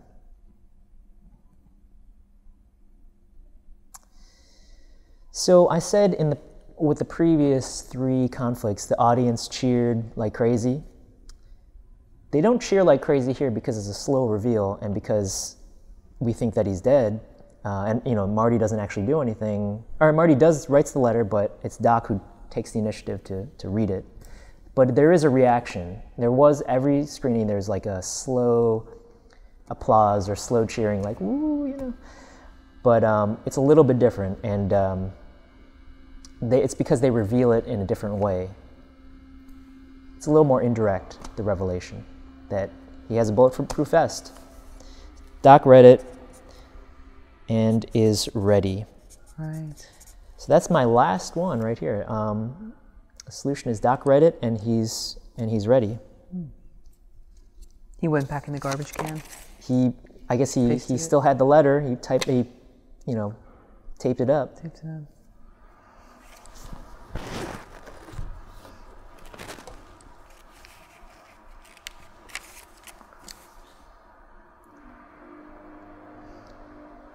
And the dog's okay?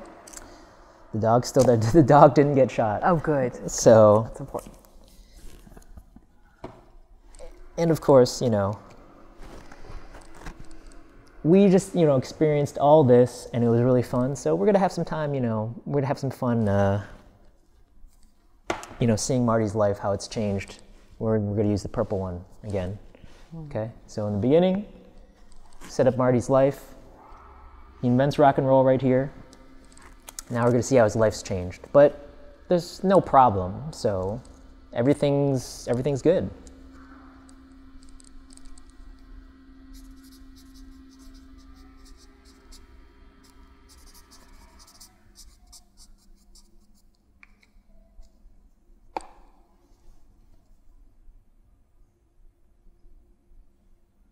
He's about to walk in the door. Right. It's funny, they shot a lot of this in Pasadena. And Michael J. Fox, when he was actually shooting Teen Wolf, they were doing location scouting, and, along that street where earlier George was spying on that woman, Michael J. Fox actually was like, "What are you guys doing here?" And they're like, "Oh, we're doing location scouting for a Steven Spielberg film." And he's like, "Oh, that'd be kind of cool, if I could be in a Steven Spielberg film one day, But it was for that film that he eventually got, so. That's pretty cool. Yeah, and a lot of it was Pasadena, so. Interesting. Yeah, that makes sense with the tree-lined streets and stuff. Right. Mm-hmm. You recognize the area? A little bit, yeah. So here's Marty's new life.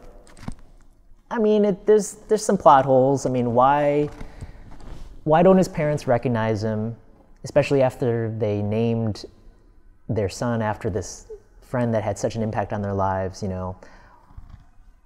Why, everything that's bad is now good. Everything that was, everything, that wasn't bad is either the same or even better. The house is more modern. Yeah, like the house is, they live in the same place, but everything's better, I mean, it's a little bit of a, you don't really care by this point because we've gone through this whole thing and we've had so much fun. So we kind of let this one slide, but they should recognize their son, but maybe their memory is bad. Well, they're so busy jet setting off. Now they have this like new and improved life. Right. Maybe they just didn't have time to. But my point is that, as an audience, we're willing to forgive something like this and not even really think about it because of all this excellent work that was done right here with these conflicts, Right. And we can see the mother has now changed. She likes the girlfriend. Yeah, there's a lightness to the house. It's upbeat. Right. Everything is just. You get a sense that people have a purpose there. They're not just like sort of congregating in front of the TV, depressed. His brother's got a new job, and look at Biff. Biff's. Not only did he not wreck the car, he's waxing it. Right. I mean, this finale is just kind of one big joke, but there's a payoff. Right. You feel some kind of gratification. But I'm writing Marty's new life on this purple Post-it. Be my last one. And do we see him with the 4x4?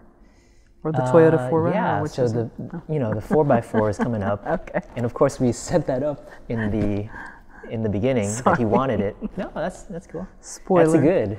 Yeah, spoiler if you haven't seen it. Spoiler 5-minute alert. What are you doing watching this?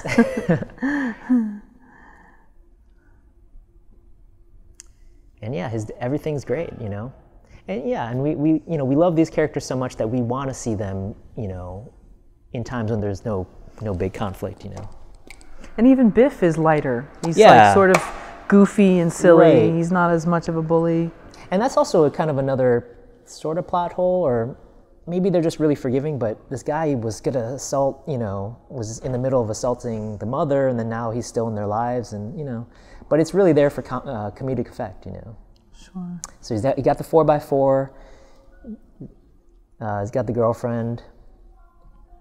Right, she's still there. Everything's good. Mm-hmm. But of course,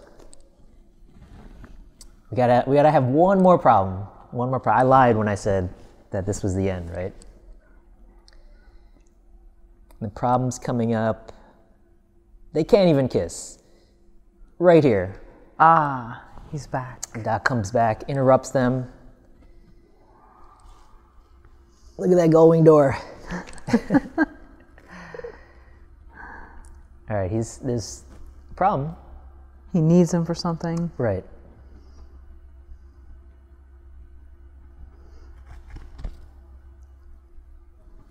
Is that a Cuisinart hooked up? Oh no, okay. No, it's I thought it was a Mr. Cuisinart. Fusion. So if you notice, the time machine is not ice cold again, and it's basically because of the, you know, in reality it's because it was a pain to shoot, but really it's because of Mr. You know, it must because of Mr. Fusion in the story-wise, you know. Well, he's upgraded. He's improved the technology. So. Right. So this is the problem. Your kids. We got to change something about your kids. But this is a perfect place to leave off, you know, for a sequel. We don't get to see the solution. You know, if we see the solution, we're not interested in seeing, you know, anything more. Right. But we leave off right here. One of the greatest endings of all time. They're gonna go to the future. And what there year we do go. they go to? All right. What year do they go to? 2015. Ah, okay. To help with their kids. Thank you so much, Film Courage audience, for watching this with us. We had a lot of fun. Just really quick, I wanted to just go over everything. If you notice, all the colors are different. You see, again, that this is, these small ones are a little, it's hard to read, but it's all about setup right here. And not much happened for the first, you know, 20 to 25 minutes. But then once these big ones came in, that's when, this first one is when Doc got killed. And as you can see, you know, there's a lot of blue, a lot of dealing with Marty being stuck in the past. And then right here, we already have our solution. It's the clock tower. So, you know, the film just hands us the solution, but it keeps us interested in all these other conflicts. I mean, we check in right here where he builds the model, but we don't really end up back until that Saturday, which is right here down at the bottom. And the first problem is that the cable gets undone. The tree comes down. So, and then, yeah, in the middle, there's a lot of pink, there's a lot of the love story. There's a lot of Biff with the yellow. And then here and there, there's the Doc refusing to, you know, not hear what his fate is. And there's not as many, just because it's you know, there's only so many times you get to say no. But they're kind of sprinkled throughout here. So as a writer, you want to try to start training your mind to think of your stories in this way and break them down into the conflicts that they are. You don't necessarily need 4. I mean, some people get away with 2 or 3, but you want to get to this point where you've got 4. Like, well, if you're writing this movie, you got 4 different conflicts, and you've figured them out, and you've now started to mix them all together. So I started to do this during the film, but then I didn't finish it because it was getting too much. It was getting kind of hard, but I was trying to write copies of the different conflicts. So if you could just imagine, like, the green, just a bunch of post-its going down, like the blue and the yellow and the, So what might be easier as a writer is if you try to figure out a conflict separately and just say, okay, I need to hook up my parents. I've intervened. What's the next step? Okay, so maybe, my dad doesn't, my mom likes me, so that's really bad. My dad is not even interested, so I got to get him interested. Okay, I got him interested. Okay, cool. I've threatened him, alien style. And then, okay, now I got to get him. So he's on board. Now I got to get the mother involved. So he's asking her out, and then, and so on. It kind of escalates and develops into a problem, a bigger problem. And like, for instance, with the Biff character, Biff bullying the dad in the beginning is not that big of a deal, but then by the time it comes to the end, it's a huge deal. He's holding his arm. It's a big fight. So everything kind of escalates down.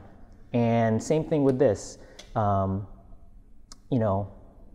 Marty, he has to go back into he has to go to 1955, and then all this stuff happens with the tree and the clock tower and the car not starting.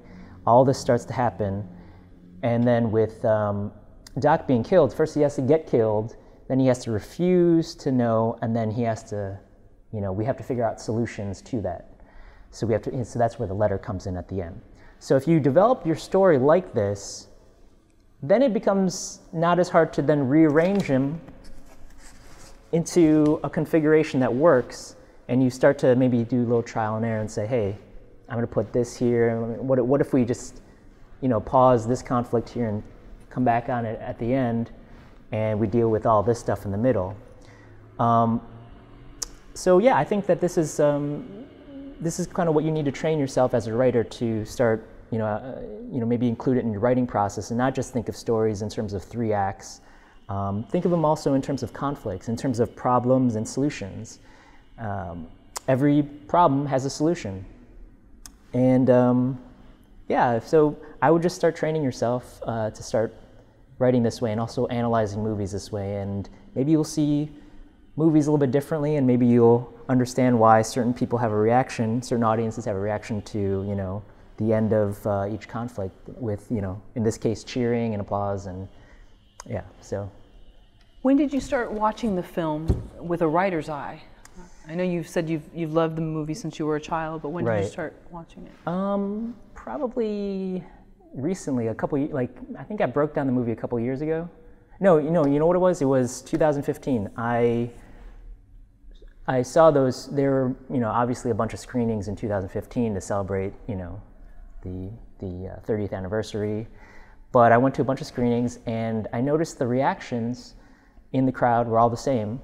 And I was like, you know what? I'm just gonna start breaking it down, because I had been doing breakdowns of different movies before, and I had never done it of Back to the Future. I just always watched it as a fan. It had always been in my life, watching it from a young age. So I decided, I said, okay, let me break this down outline style. And so I watched it and I wrote stuff down, and I was able to see it in a new light. And I understood why the audience reacted the way they did at the end and how it was organized. So that's when I started. It was recently. Interesting. And why do you think people resonate so much with this story? I mean, it is over 30 years old, but it seems like every generation so far. Well, actually, the writer said that the reason why it works so much is because the concept of learning that your parents were once, young like you, is really universal. The writer said that this film did very well overseas. You know, it was just in every country, people were interested in this, and then, you know, no one had actually really done this before. So I think that's kind of the heart of the story. It wasn't just about the time machine. It wasn't just about, you know, Biff or anything, or Doc. It was really about that love story that really got people interested. So did you watch any like behind the scenes footage or anything else that sort of helped break the script down? Actually, yes. One of the things that I realized while breaking down the script was that a piece of trivia I knew was that the studio wanted to, you know, like I said earlier, get rid of that Johnny Be Good scene. And I was always like wondering why would they want to get rid of this classic scene? Once I broke this down this way, I said, oh, okay, I understand why. I mean, it doesn't really push the narrative in the way that these other previous scenes had, you know, just for character fulfillment. So really breaking it down really opened my eyes to a movie that I had seen many times since I was little. And it's interesting because it touches on different themes, like the fish out of water, the sort of, you know, these do or die, like the ticking clock. Right. You know, literally in some sense. Right. And so did you get an actual screenplay of Back to the Future and look at it, or did you just do all this from watching the film? Well, I did this from watching the film because the script, I'd seen previous versions of the script and it was like way different. You know, like I said earlier, it was like the scene with Einstein was originally like a monkey, and there wasn't even a car. It was just, you know, and Marty just comes in the middle of it. So it was really different, but, you know, I'm not really interested in previous drafts of the script. I'm kind of interested in what works, which is the final cut of the movie. So that's why I just watched it and took notes, and yeah, I really believe in this whole thing with problems and solutions and stuff. So. Right, and it's interesting too because the film, not only the film, but then the DeLorean, and then the Huey Lewis and the News song, it all became sort of part. I mean, I don't know if you could call it transmedia, maybe some of it. I mean, I know a DeLorean's not transmedia, but it all became tied around it and became this thing where when you see the DeLorean now, you think of the movie instead of what actually happened with the car. Yeah, this movie was so good, it's so well written that it immortalized, you know, the DeLorean and everything else. You know, Huey Lewis, he missed out on Ghostbusters, but he got to be in this film. And John DeLorean actually, his company had gone bankrupt by then, and he had all these dreams of the DeLorean being remembered, but, you know, it wasn't until the movie that he really, I actually heard that he thanked the filmmakers for, you know, immortalizing the car, and now everybody knows what a DeLorean is because of this movie. Right, interesting. Wow, I didn't know that. That's fascinating information. And to the Ronald Reagan reference, and then... Right, Ronald Reagan, he mentioned it in his State of the Union address. He referenced it. He said, you know, we're going back, you know, America's going back to the future. So, I mean, that's when you know you've written something really great, you know. President mentions it and everything, so, the speech. What does it make you think about in terms of, you know, here the movie almost didn't get made. Here they weren't sure, should we have they weren't sure, should we have Spielberg involved? Which I know right now sounds just completely crazy, but at that time, you know, because they had all these other films with him, it didn't totally work before. And then it works. It's you know, it was sort of a shot in the dark, and they weren't sure they could get Michael J. Fox. They weren't sure they could get Christopher Lloyd. Yeah, I mean, it's a really big lesson on many aspects. I mean, first of all, when Robert Zemeckis made this, he was not a successful filmmaker. You know, he and Bob Gale were just struggling. They had made a few films, but they couldn't get a movie made, and I mean a successful movie made. And so now he's huge. Now he's one of the most successful filmmakers of all time. So if you're a writer and things aren't really going so well, I mean, things can turn around just as long as you learn how to write a film that's, you know, with all these, you know, characteristics, and write a film that works. And also the other lesson is that a lot of these films a lot of these studios that were rejecting the film, they were rejecting it because they were going with what the trend was at the time, which was raunchy comedies. So they were saying, well, raunchy comedies are, successful, or in the case of Disney's, like Disney was saying, like, oh, these wholesome movies are is what we make, and they weren't going based on the material. They were going based on, well, what can make us the most money. So I think that's a really big point if you're a writer, is to not try to write to any sort of trend, just write what you want to write. If you want to write a story where your mother is interested in your son, in the son, and you really believe in it, and you factor in all the properties of good screenwriting, make it. Don't worry about oh, it's vampire movies are in these days. So, don't worry about any of that stuff. Worry about the script and the story first, and maybe you could be the next Robert Zemeckis. How many times have you seen Back to the Future in a theater? In a theater? Well, the first time I saw it in a theater was 2010, because they had a 25th anniversary screening, and that was just amazing. And then I saw a bunch of them in 2015, I think maybe 4? Maybe 5 times? One of them wasn't a theater. One of them was the actual Puente Hills Mall parking lot. Oh, where wow. They had a big screen, and, they, so it was kind of, it was watching with an audience, but it wasn't in a theater. And when the chase scene at the mall comes around, they had like a reenactment of that. So it was like That's a DeLorean cool. and a Volkswagen that came out, so. That's really cool. Wow. How do you feel that the script holds up to some of these different screenwriting teachers and what they would say should happen at different points? How do you feel it holds up? Well, I think if you're a screenwriter, one of the things that you struggle with is what's being taught out there. I know you mentioned, you mentioned Save the Cat, and you've had different, teachers on here and everything, and, it really depends on, you can't take everything. You have to really trust who your teacher is. 3-act structure, for me, did not really help me in my writing. It really confused me and really kind of oversimplified a story. So I think with some books out there, you kind of have to take it with a grain of salt and, kind of learn about everything, but then also apply it to breaking down movies yourself. Like, you should break down those movies and see, well, is this what happened? Maybe this book wasn't correct. Maybe I should start thinking about the script in a different way. Maybe that teacher was correct, or maybe I can add some more stuff that would help me out as a writer. So each writer has his or her own journey into learning, and I think you kind of need to take like bits and pieces from everybody.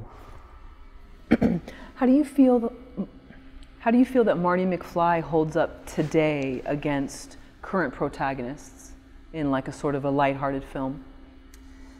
Well, something that's very interesting about Marty's journey is that he's accidentally goes back in time. So, the accidental time traveler, it's a little weirder because, a lot of main characters today, they are very active in what happens to, pushing the story forward. And he is active, but the initial thing that happens to him, he's just trying to get to safety, and he finds himself in the situation that he had nothing to do with. So, yeah, I would say that that's probably the biggest difference, with him and some other characters who are in film. Yeah, he has some Ben Stiller. I always talk about like the Ben Stiller moments in life where you're kind of accidentally thrust into a situation where you look like you did something you didn't, and you're having to like dig yourself out, and it's kind of silly. It's not totally serious. So he had some of those moments, but more confidence than most of the sort of the Ben Stiller type characters, because he stood up to Biff. Right, and actually, in this film, he doesn't actually have too many weaknesses. I can't even really think of a weakness. I mean, it wasn't until the sequels that his main weakness was, people would call him, what are you, yellow or something? They would call him out on him being a coward, and he couldn't just walk away. Chicken. He didn't like being called chicken. So that was his main weakness, but he didn't really have that weakness here. And a lot of the great characters today have weaknesses, and you see them in vulnerable moments, but this guy is just really cool. So let's say I'm watching this video, I see your absolutely cool DeLorean in the back. Oh, right. How do I drive it? And by the way, is it stick? No. It's automatic. Oh, okay, great. So how do I make a reservation? Where do I go? Sure, you go to carofdreams.com.